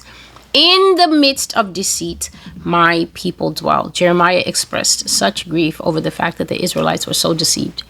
that they were believing every lie, they were believing every idolatry, they were believing every false thing, they were clinging to every false truth, they were clinging to every word that came out of their manipulative leaders' mouths. And Jeremiah could see that the words of those manipulative leaders were destroying the people, and he was calling out to them at the top of his lungs, and they wouldn't give him the time of day. They found him extremely annoying, and they were constantly telling him that he was a liar, and that none of the things he said would happen. John F. Kennedy lost his life because he ceased to be useful to the people in the kitchen. The people in the kitchen will kill you. It doesn't matter if you're their son. It doesn't matter if you're their daughter. It doesn't matter if you're the figurehead, the maitre d' that they've chosen. There's a reason that every U.S. president except John F. Kennedy was in a yarmulke headed out there to the Western Wall to go kiss it. He never went to kiss the Pope's ring, and he never went to the Western Wall in Jerusalem to put his head against it in some fake prayer with a yarmulke on his head. He refused. He was giving the Israel Defense League hell. You might know them by their modern name, AIPAC. The same AIPAC that a certain young man was talking about 2 weeks before he got shot from the back of his head and the bullet came out through his neck, even though we're being told that he got shot from the front.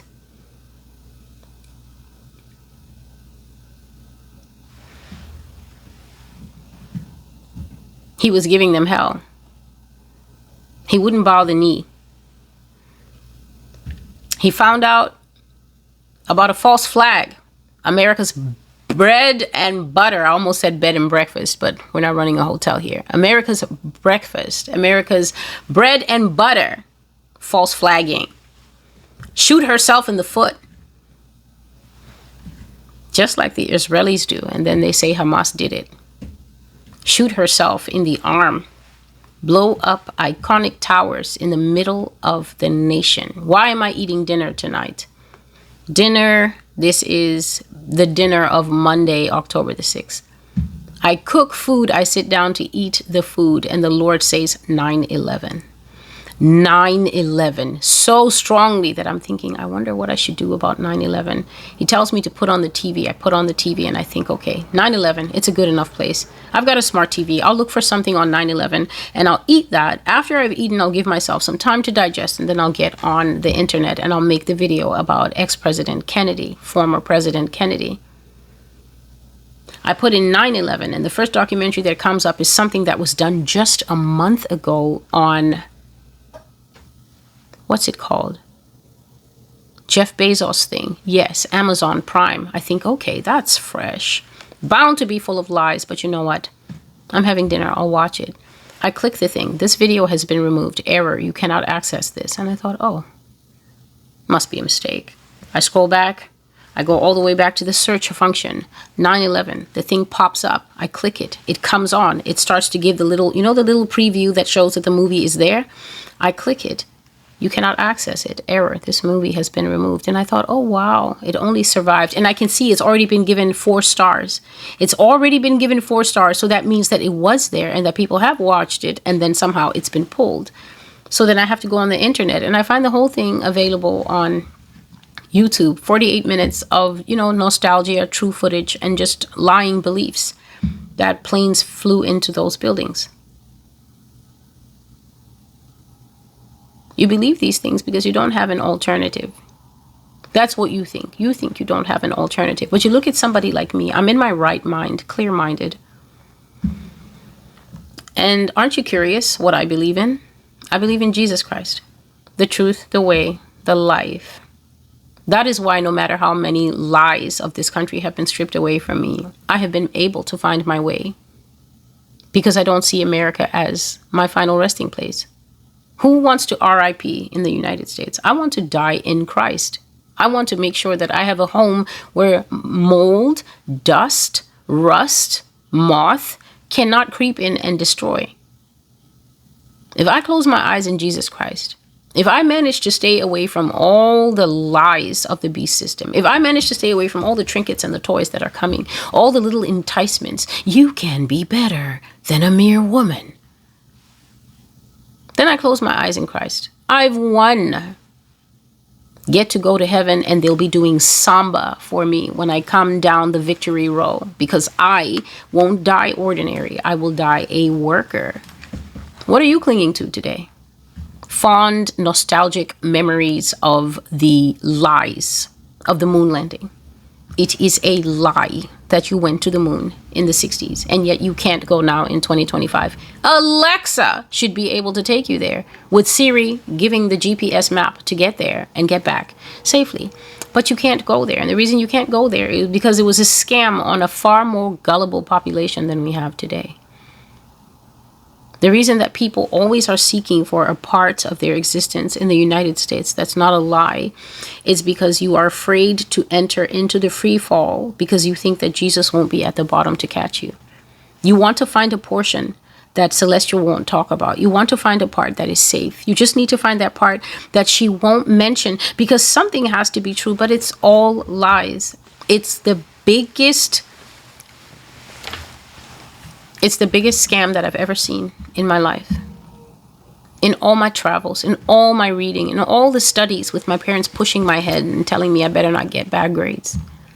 The United States is the biggest conglomeration of scams. Like, it's one scam stacked on top of another. It's the scammiest scam that ever scammed. Your whole life, you have been scammed. You have been scammed into thinking that your country cannot afford to set up an infrastructure so that you can get health care without having to run between networks and providers and plans and in-network and out-of-network and HMO. And yet the CEO's starting salary is $10 million a year. 5 years, he's got $55 million, adding his bonuses in. But nobody in this country that boasts genius can figure out how to get universal health care. Yet you look down on the Europeans, but they've managed to pull it off. You see the lie, but you don't know your own guilt in co-signing the lie and buying into the lie. John F. Kennedy saw the lie. He didn't see why the Bay of Pigs should happen. He didn't see why America should go over to those brown people's island and try to topple the government. Why do you like to topple governments? Would you like it if somebody tried to topple your government? Well, you'll find out when Vladimir Putin comes here and topples yours. Why do you like to meddle? Why do you like to creep around and then get offended when you're exposed? John F. Kennedy refused to greenlight the Bay of Pigs. Can you imagine? They were all already over there. And who were they using? Students of history. Was it white people that went over there to try and topple the government? No. Because that's how America does it. When you go to topple a brown country, you'll stick out as white mercenaries. So what you do is you always raise up patsies from inside the country. And that's what they did. They raised up Cubans, trained them, armed them exactly like they did in the nation of Liberia. Exactly like they've done in so many countries. Trained them, armed them. It's America who's been arming people in the Congo for I don't know how long. Because there's a valuable mineral in the Congo that they need. They don't care how many people die. In the 9/11 documentary that I watched, they were showing what was trending on the news of September 11, 2001. Congolese people, do you want to know what was on American TV on the morning of September 11, 2001? It was a small segment about you. And the news announcer said, we're announcing this segment because at this time, the conflict in the Congo has killed 2 million people. And I was aghast. If 2 million people had already died in 2001, and we're in 2025, and the Congo still has no peace, how many people have died since the towers fell until now? I was very shocked to see that little segment. John F. Kennedy refused to interfere in Fidel Castro's government. That was one of the strikes against him. The Bay of Pigs was an international disaster. Imagine an American president refusing to back his crooked kitchen government. He refused to. He didn't see the point. So he left them high and dry, and they captured them and killed some of the white pilots who were hanging up in the sky thinking that they wouldn't get caught. Shot them down, they died. Caught all the rebels. The coup failed. Infuriated a lot of people. Made him a lot of enemies. But he just carried on being handsome because he didn't know that the Illuminati can kill its own. He was antagonizing the Jews. He wanted them to come clean about their other interests in the country. He wanted them to disclose who they were working for. He was putting pressure on them and saying, no, you have to register where your funding is coming from, and you have to disclose if you have conflicts of interest. Are you interested in partnership with America? Are you interested in being an American, or are you an Israeli posing as an American representing the interests of Israel within the United States? Because we're a sovereign country. These are questions that a certain young man whose neck we saw on TV, he was delving into them very deeply. But the American people think that that catatonic young man by the name of Tyler, whoever shot him.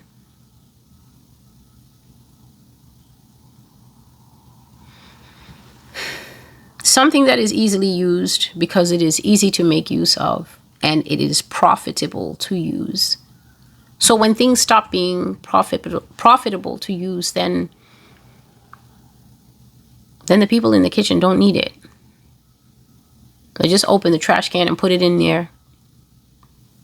And that is how a charismatic man ended up being a cartoon doll with a small stain behind his head in a prophet's dream.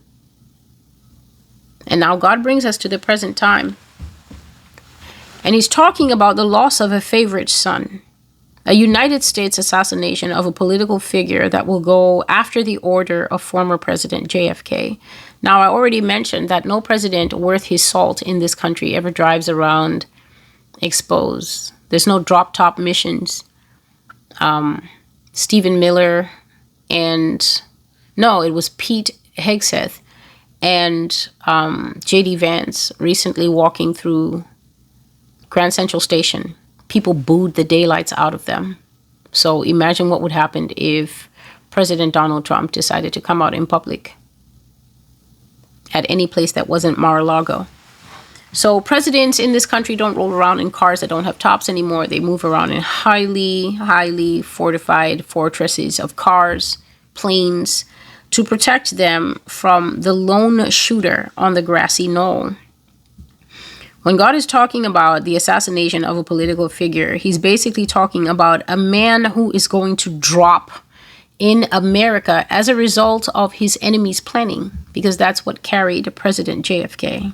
That's what carried all of his family members. Before I actually go into that, let's just look at the curious case of why the Kennedy family hardly has any family members in it anymore. I'm reading from an article that was made in August of 2019, August the 2nd, 2019. It's a CNN article written by a lady called Faith Karimi, CNN correspondent. The title is "Death is the Latest in a Long List of Tragedies for the Kennedy Family." So please understand that when you say tragedy, it's something that is widely considered. That means that all skin colors, all faiths, basically all the demographics, if you poll across everybody, they will agree that this is something that is very heartbreaking. This is something that is very sad. When President John F. Kennedy died, America went into a depression, an emotional depression. It seemed as if the entire trajectory of a nation that really believed that it had a bright future, if that man had lived to the end of his term, it was almost granted that the nation would have given him another one, because he is one of the most beloved leaders of the United States. But his life was cut short because he He knew how to play the game, but he greatly underestimated how dangerous his opponents were.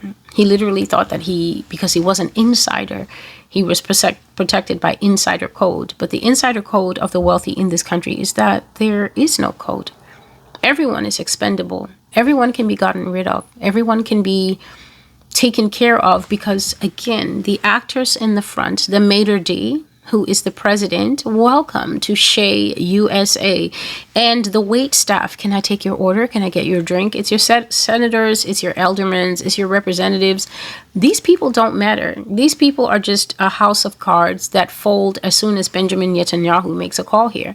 So the fact that you're expecting these people to represent your interests when you can't pay your bills, but everything in Israel is completely untaxed and paid for by you, means that you either want to stay asleep forever or you're just deliberately not paying attention as an adult.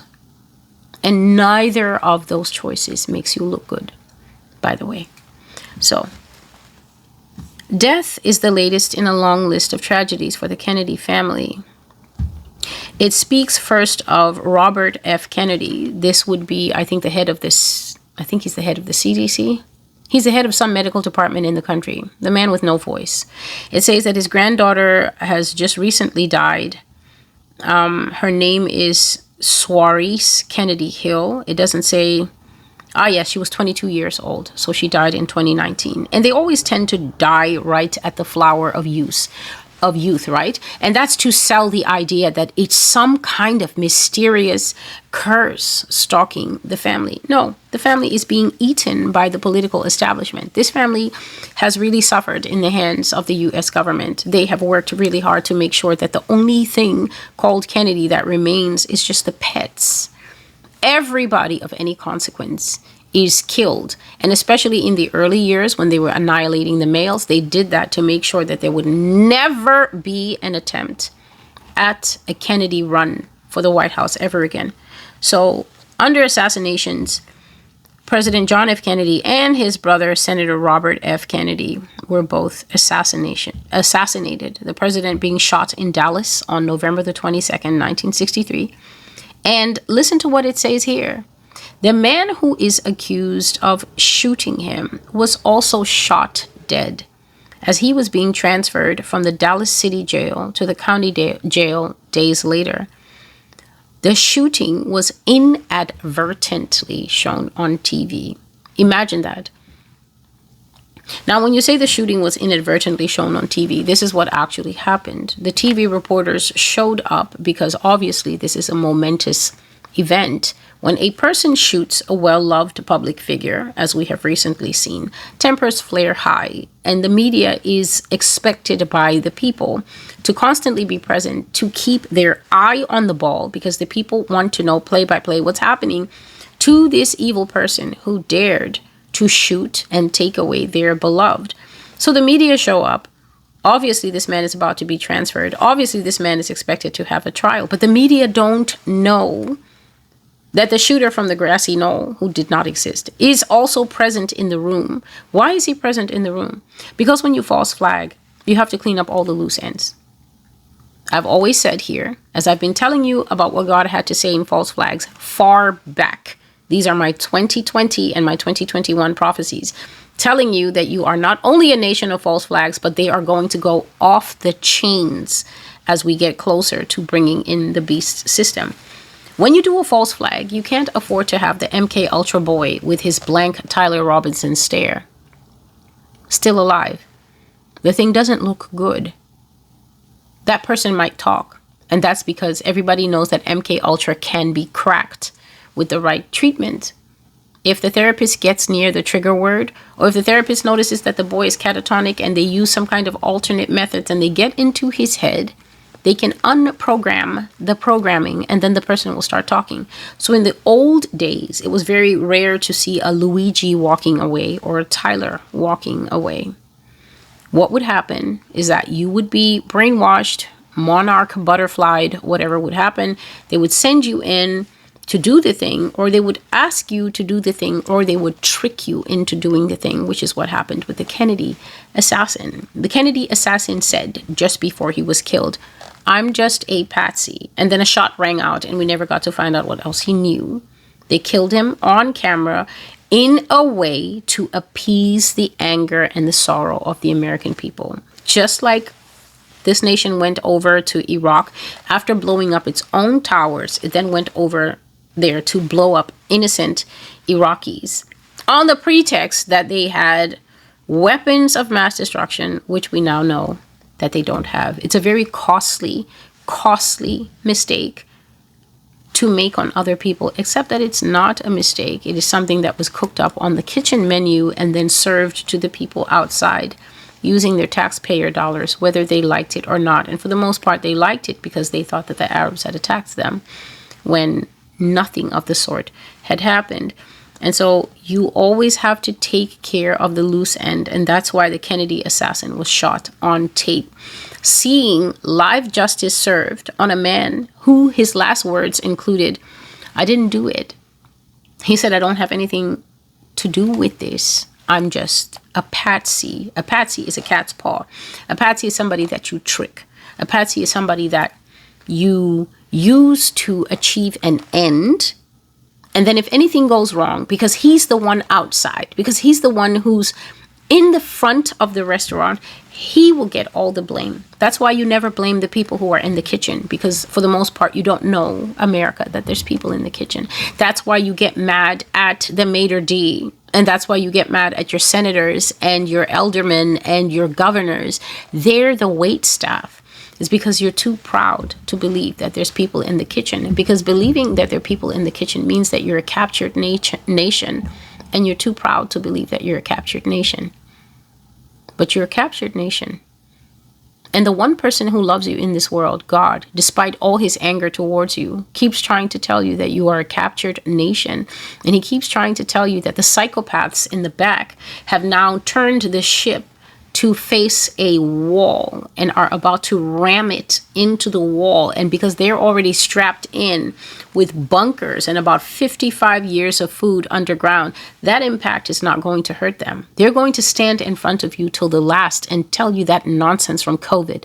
We're all in this together. We who? There's no we between you and the people in the kitchen. They're strapped in and they're ready for that impact, but you're not.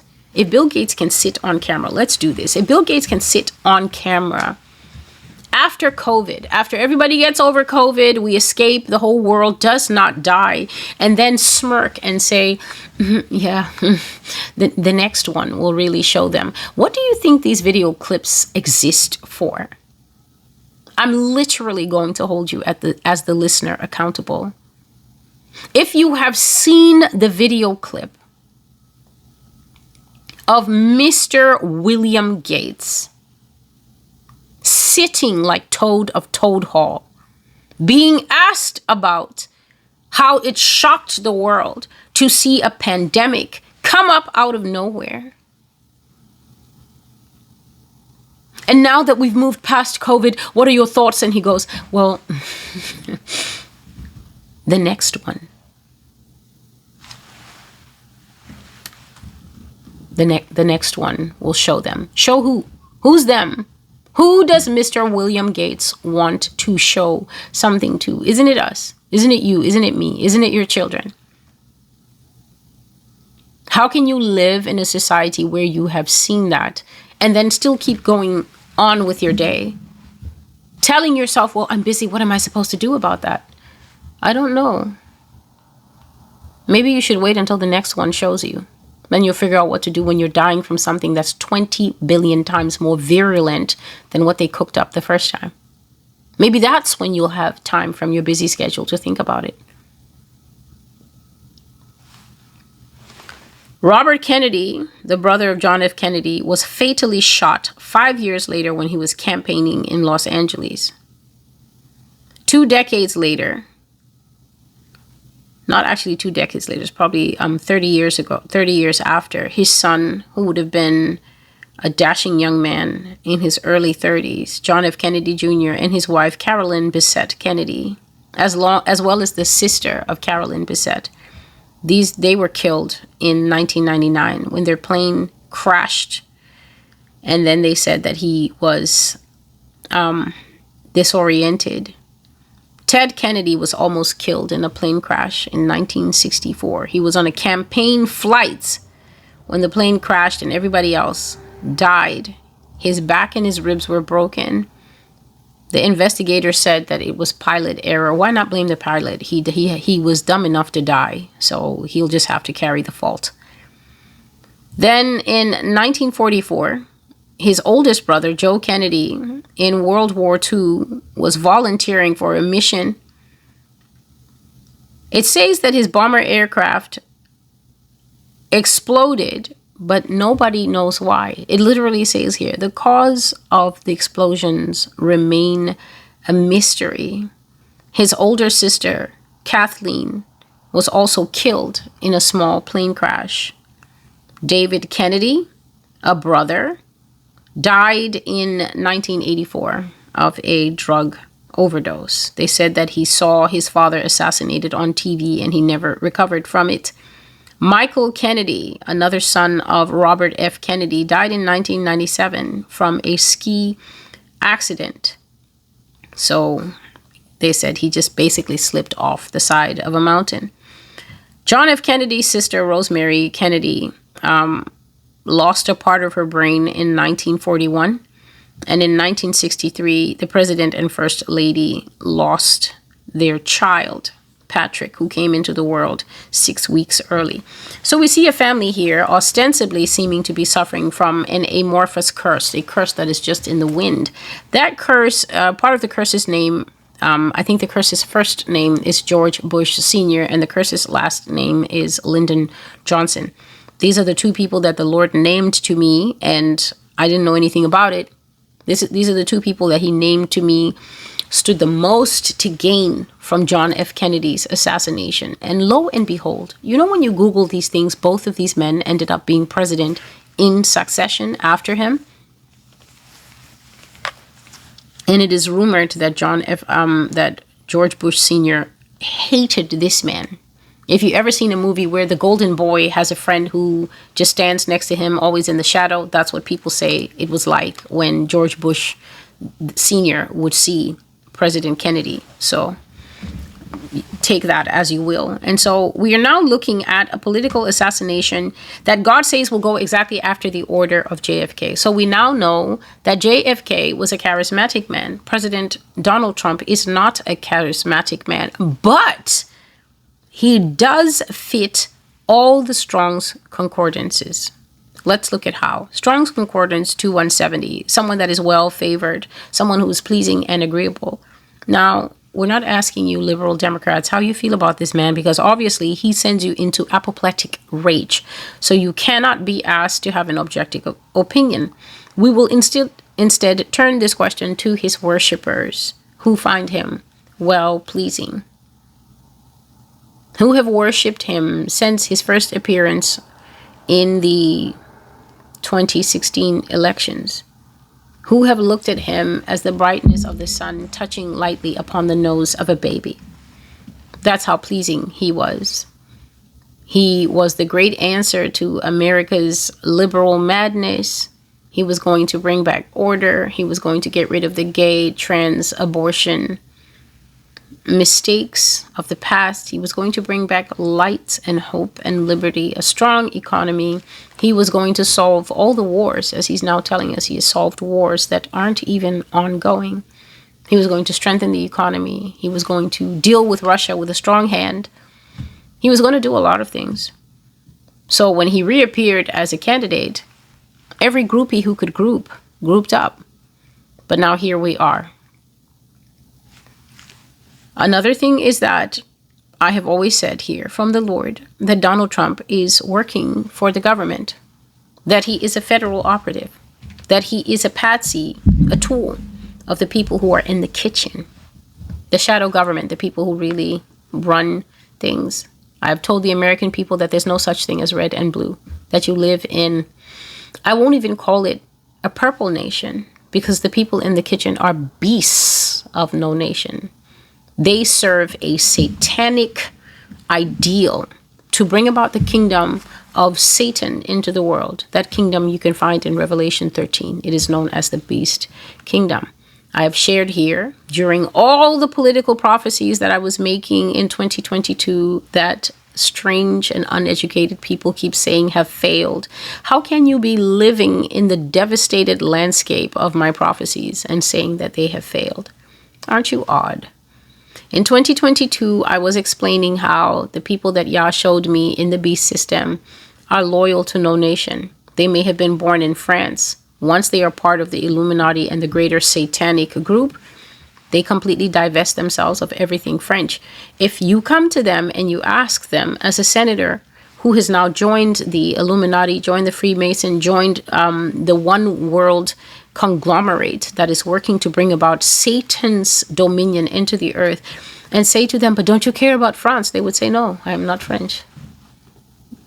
I serve another Lord.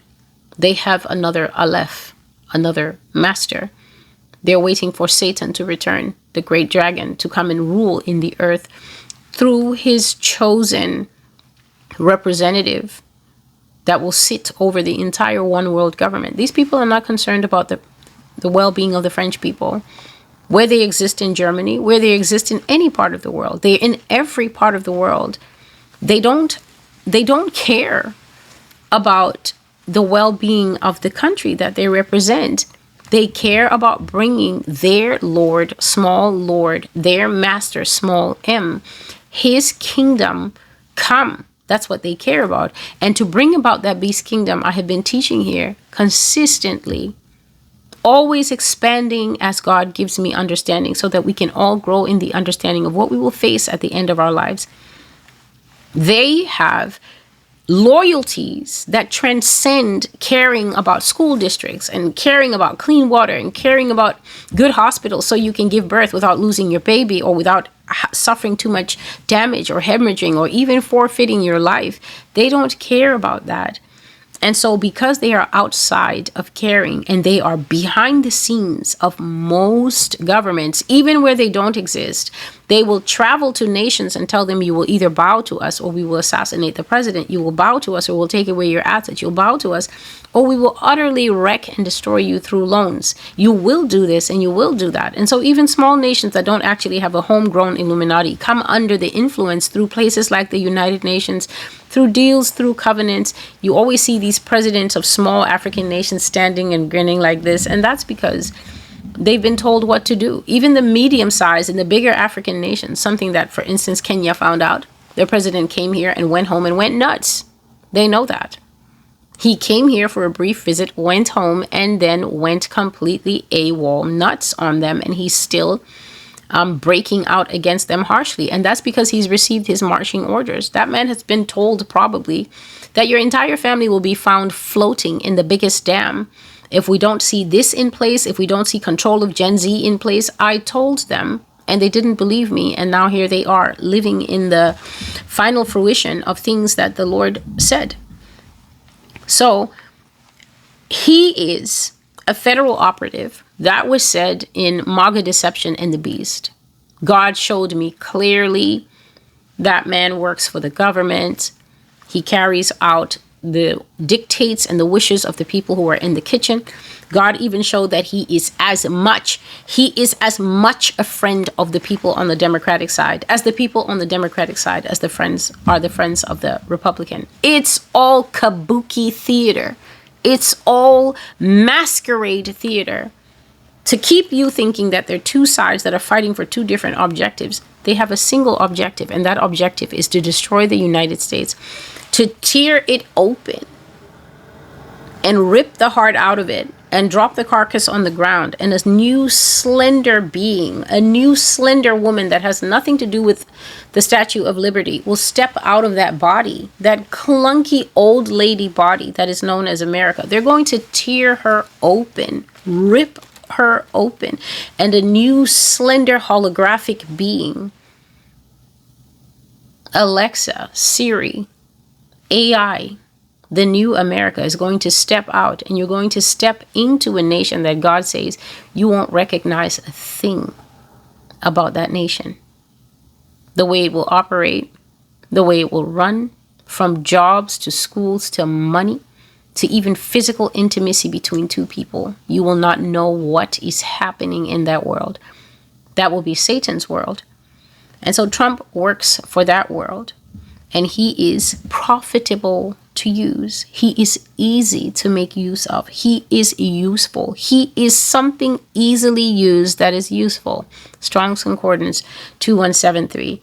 He is going to be made a sweet smelling sacrifice. Strong's Concordance 2175. And it also says here that it will be a thing well pleasing to God. How many prophecies have I made? Fall of Dagon part 1, fall of Dagon part 2. The whole of 2022 spent telling America, Yah is angry at your worship of this man. We don't worship him. How can you, an idol worshiper, tell a servant of God that you're not an idol worshiper? What would you know about it? What would you know about worshiping idols when you are an idol worshiper? Isn't that like someone who hasn't had a bath saying that they don't stink? What would you know about it? You've gone nose blind. You can't smell yourself. It is other people who are annoyed by your presence who know that you smell. You are smelling you. You think that you smell okay, but you don't. So how can you be aggravating God? God tells you you're aggravating, then you say, no, we're not aggravating. You're misreading us. We're not like that, actually. We're just supportive of him. And who says we can't be supportive of our leaders? Okay, why aren't you supporting him now? Because the patsy has now come out.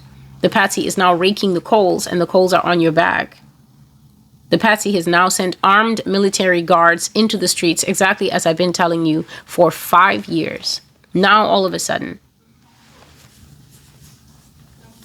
this man has greatly advanced the cause of the New World Order. He has greatly accelerated the cause of the New World Order. But Yah now says that despite being well favored, despite being profitable to use and something that is easily used, something that is useful, he will now be made a satisfaction, a sweet odor, the smell of sacrifice and obligations that is agreeable and acceptable to God. So, JFK made enemies. Donald Trump has made enemies. I've always told you that, for instance, the dream where I saw him bouncing on a trampoline, that would be a dream from 2003. And in the dream, God was showing me that every time he bounced with the trampoline, he went higher and then he came down again. But I never saw him come down because there was a tall fence between me and him. So I only got to see him in his upward arcs. But I knew there was a trampoline at the back, because how else is a man coming down from such a high height, falling to a low, and then seems to bounce up higher? And God was showing me that every time Donald Trump gets into financial difficulties, America floods him with money. You have flooded this man with all your money, but you're not paying your student loan. Every time he gets into financial difficulties, every time he's convicted of something, every time he's accused of something, you swarm around him and say, no, he didn't sleep with a prostitute.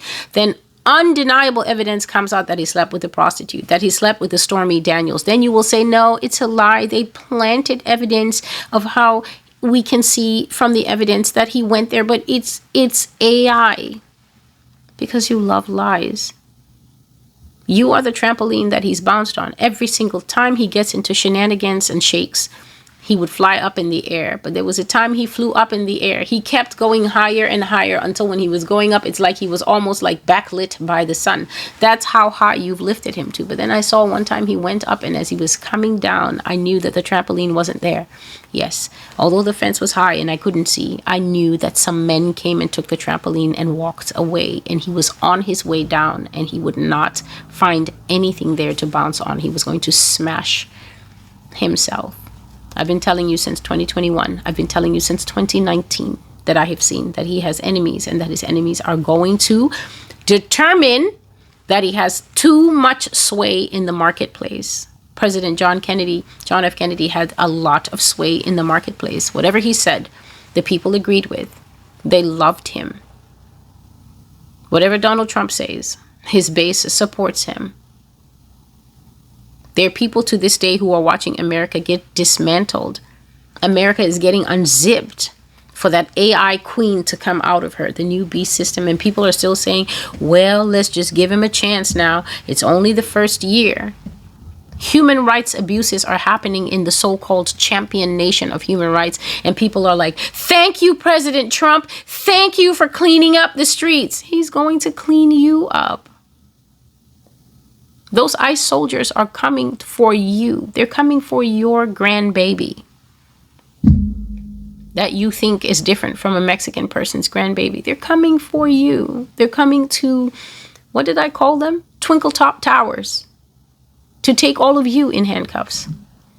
And they won't tell you that you're illegals. They'll tell you that they're suspecting fentanyl use among you, the upper crust. They'll come up with something. You're going to taste those handcuffs one way or another. So I'm not sure what you're saying thank you for. So after the order of means happening for the same reasons. It doesn't mean that you can expect to see this man getting shot in an open convertible. That's not going to happen. He's never out in public.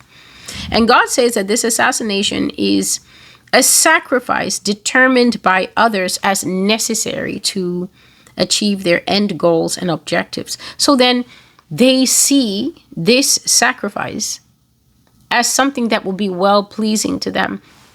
Here is something that the Lord said to me as he gave me this prophecy. He told me, Celestial, when Donald Trump is killed, it will be a very dangerous time in America. He told me it will be like applying 1 billion watts of electricity directly to the ground.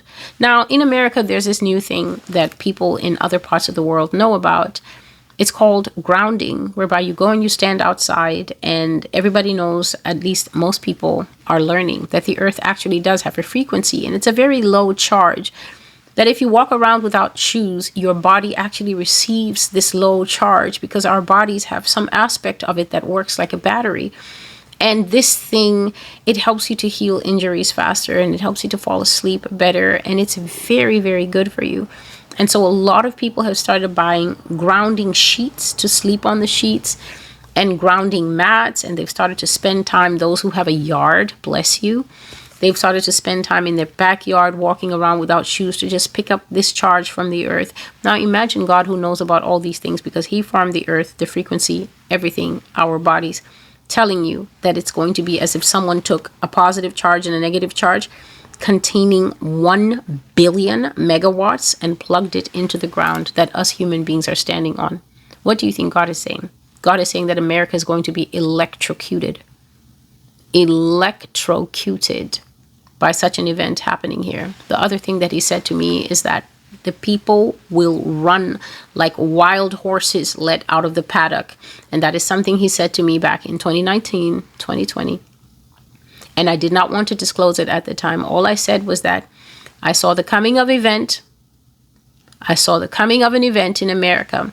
And when the event happened, I heard people all around saying, mostly in a southern accent, it ain't right. It ain't right. It ain't right. You hear? It ain't right. And I said I began to hear ka-ching, ka-ching, ka-ching, the ringing of cash registers all over the United States as gun sales skyrocketed because of this event. And I said that I saw a vision of red Mustangs running, and as their hooves were hitting the earth, the ground itself was trembling. Mustangs are horses in specific parts of America that have never known an owner.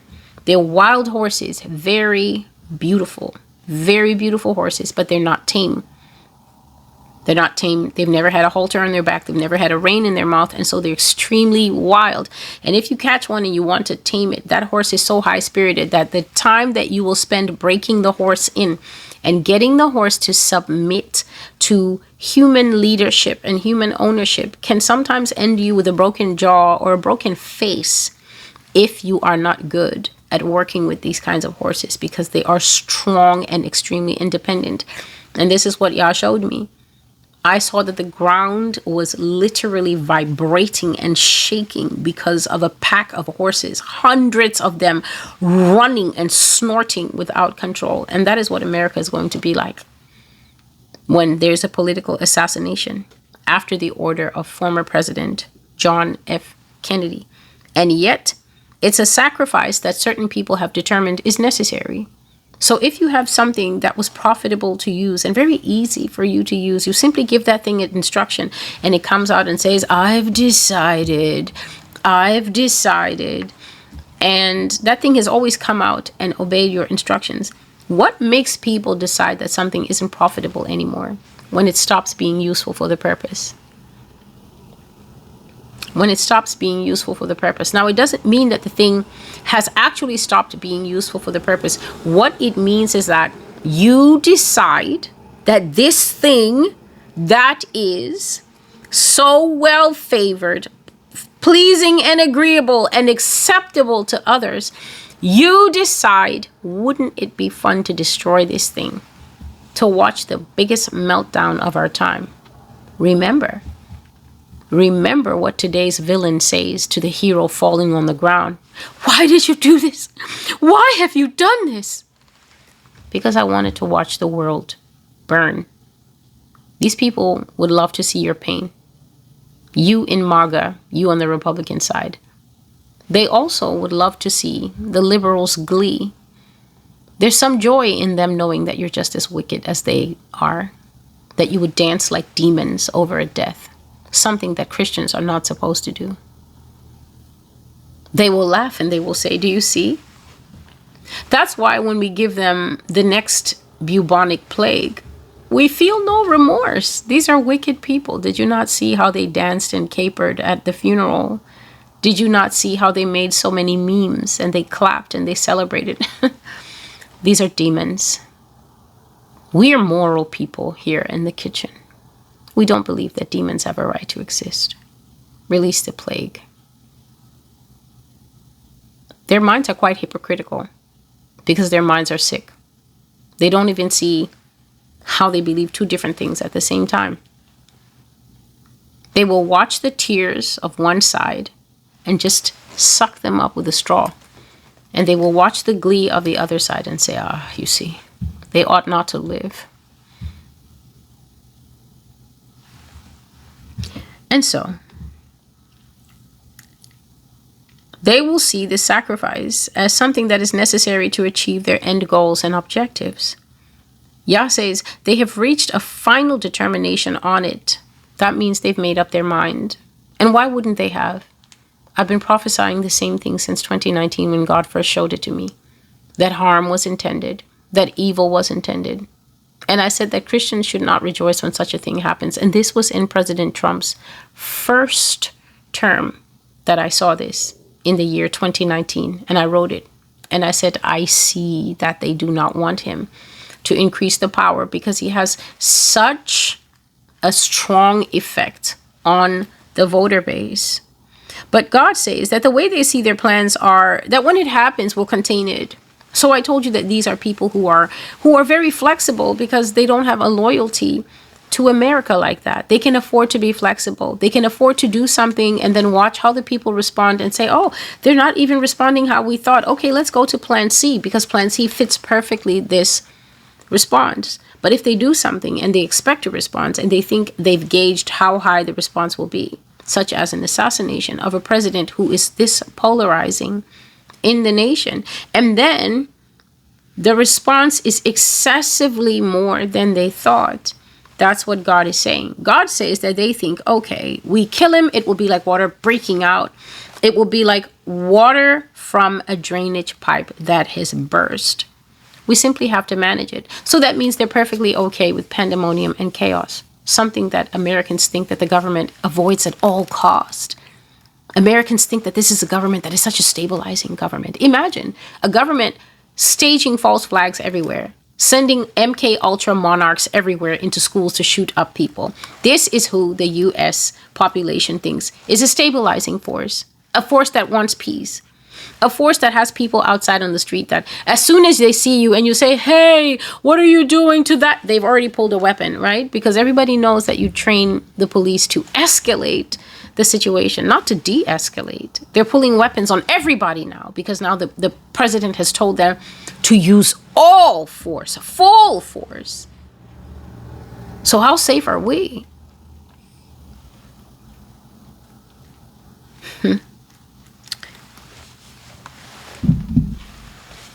So they have an expectation of destabilization. They have an expectation of strong blowback They have an expectation of severe polarizing, one side extremely giddy, because that side, the liberal side, is extremely confused. The liberal side, just like the Republican side, has no idea that there's a whole team in the kitchen.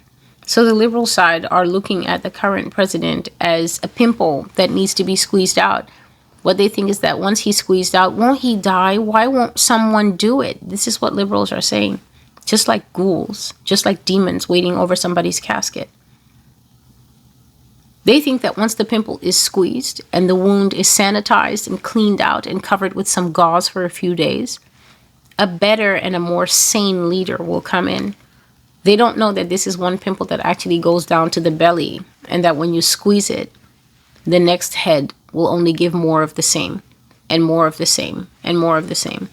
Liberals and Republicans refuse to listen to the fact that God says that they're never going back to sane government, because their punishment is to watch their nation be ripped apart and become unrecognizable. And then after all of that, to go through a war, and after all of that, to be cast out of the country, to literally be cast out on your own reconnaissance, if you're wise, or to be dragged one day to the borders and put into ships by the Russians and the Chinese and carried off to work in camps forever. These are the options. None of them are good.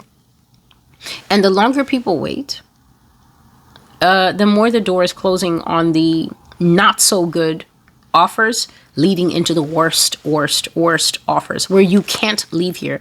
Even if you cry blood, there will come a time you will not leave the United States. So there's that to consider. So they think it's going to be like a drainage pipe that will burst, that they simply have to manage. That's what they're calling it. Fallout, water fallout, something like a household accident. It's going to have this effect, that effect. We anticipate this and that. We anticipate maybe even up to 6 months of unrest. We anticipate more gun violence. That will be fine. It'll get rid of more of them, especially since they hate each other. They'll shoot each other. They'll be on edge. Neighbor will shoot neighbor. Husband will shoot wife. Black will shoot white, and white will shoot black. And we can lower them. We'll still achieve our objectives. That's what they're thinking. But God says, no, they don't understand. They think that it will be household accident water, but God says it will be like nuclear fallout itself and like nuclear fallout water. Both of those are extremely deadly and radioactive. Both of them can cause extreme disfigurement. Both of those can cause exposure to radiation, and both of them can cause a hideous and extremely painful death. Nuclear fallout itself, the ash, the blast that comes from it, as well as water that has washed uranium, water that's sloshing around in a bomb or in a nuclear power plant, as we see with Fukushima, that destroyed a large part of ecosystems around contaminated fish and is just generally dangerous.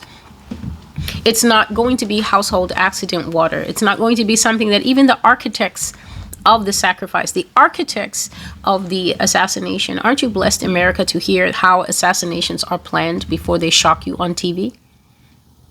Isn't it a blessing to have a God that actually wants your eyes open so wide that you will no longer be able to comfortably watch the TV in this country without knowing that there is a servant of God telling you things 3 to 5 years in advance, whether you want to hear it or not, or accept that it's real or not? You will not have a charge against God. You will not be able to say, nobody told us. You will constantly know that he was telling you play by play. And then knowing it, you still walked into it, knowing that you were told. And so he says, no, they're very wrong. It will not be like household pipe water. It will be like nuclear fallout water, not just water. They're wrong about how things will go. And they are wrong about the extent of how people will take it. People will take this thing to their soul. They will take it to the point of mass shootings. They will take it to the point of storming places that liberals are and killing them en masse because they will think they did it. Because even Republicans don't know about the whole team that's in the kitchen. Those families with the long names that go all the way back to the Garden of Eden. Satan core himself indwelling them. People thinking, oh no, she means the children of Cain. No, actually, I mean Nephilim families. You need to keep up. There's no such thing in my brain as the children of Cain. Oh no, Eve slept with the serpent. She didn't. Eve had a husband. I'm talking about people who literally are intercut with snake, intercut with dragon. Princess Diana is on record as saying that the family she was married to was a family of dragons. And since I didn't know Princess Diana, I'm not going by what she supposedly said. I'm going what God said through my mouth, that when he's ready to judge the United Kingdom, he said that his judgment will start from the House of Lords, from the wealthy elites who do evil. And he said it will ripple all the way up to the castle where sits the head of the dragon. Queen Dragon is dead, so they tell us. Maybe she's just in the palace basement eating children. I think if that happens, if they don't die that easy, then obviously they get too old for public life. Her, people like Henry Kissinger, they definitely have to disappear from view. You can't be 125 and still in public life. People will ask questions, but these are ancient families, old corrupted blood. So the son is sitting there now with the various dragon eggs around him that people love so much. So, nuclear fallout and nuclear fallout water. He says that nobody can contain the reaction of America when shots ring out again. So, again means that the young man who was talking about Israel too much, unwisely voicing his doubts loudly on that nationally syndicated White House paid for podcast. Those are the only shots that God can be talking about.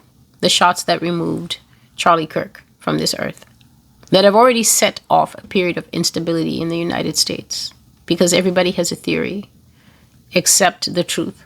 Which is that you can be a front man until you are no longer agreeable, pleasing, easy to make use of, useful, profitable to use. When you fail to be those things, then you simply move up to Strong's Concordance, South Carolina 2175.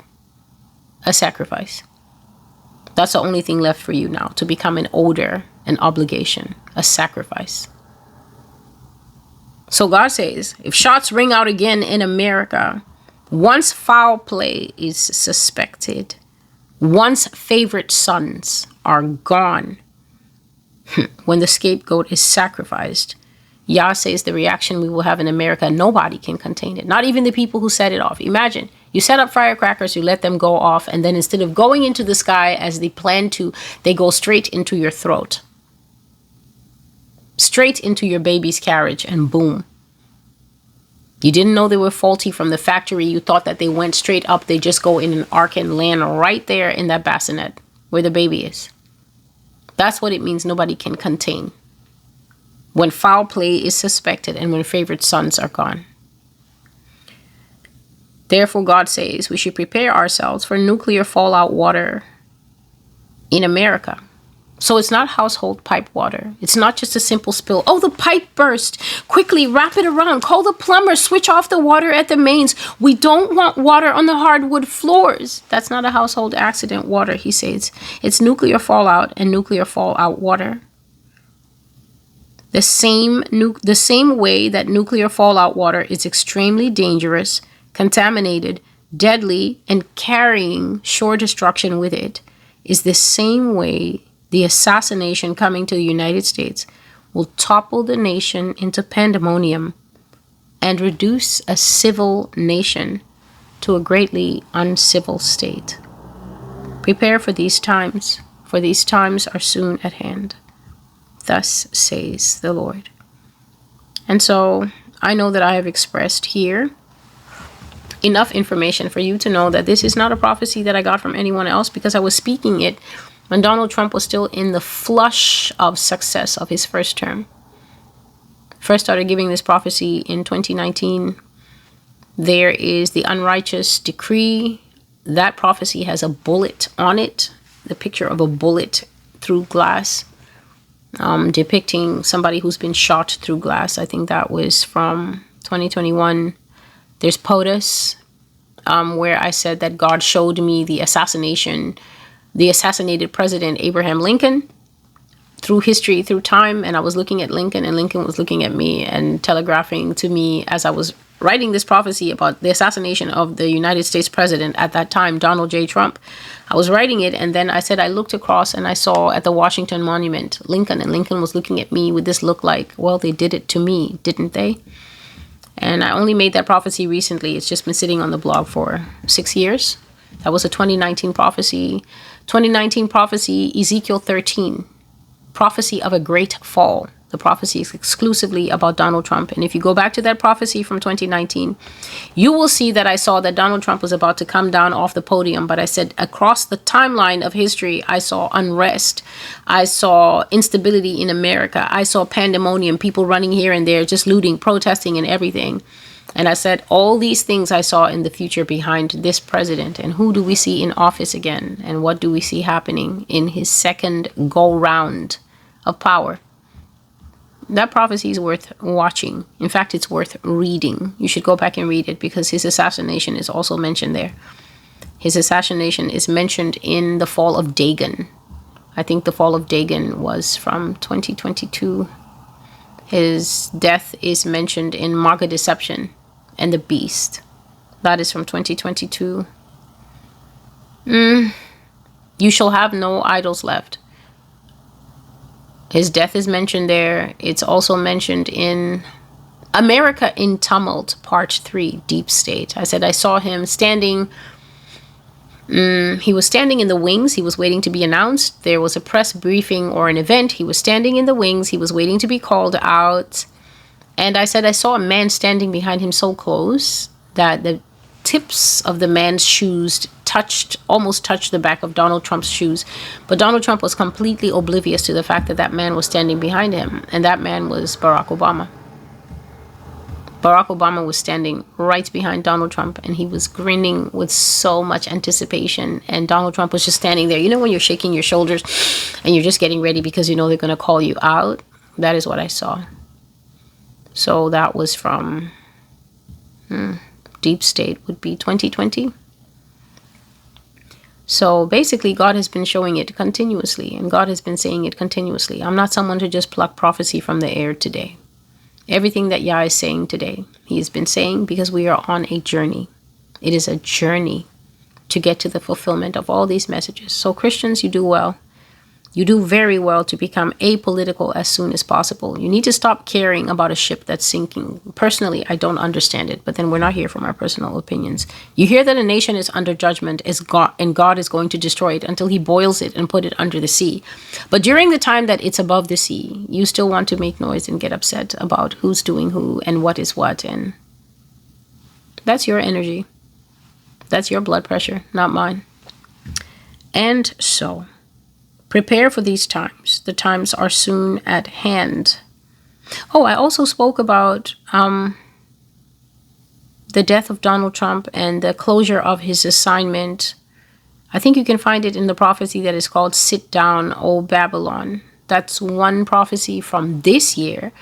And then there is another one that I did before that. A great shaking is coming. A great shaking is coming. And the prophecy was so long that I said it's been divided into two parts. But the first part talks about Donald Trump coming to the end of his useful assignment. That is how Yah put it. So you can certainly see the continuity. This has been over the entire time that I've been here, that God has been telling you that you will not get to keep this man as any kind of praiseworthy object, because you are idol worshippers, you that worship him, and you that doesn't worship him, you definitely have worshipped other things. So the whole nation needs to be rebuked for this practice. You have been listening to the prophecy titled The Kennedy Connection. The Kennedy Connection. I am Celestial of the Master's Voice Prophecy blog. The prophecy date is October the 5th, even though I was having other snippets before. It's dated October the 5th, 2025, because that is the date that I had the most dreams in one night. God bless you. Thank you for being with me. And until I see you again, goodbye.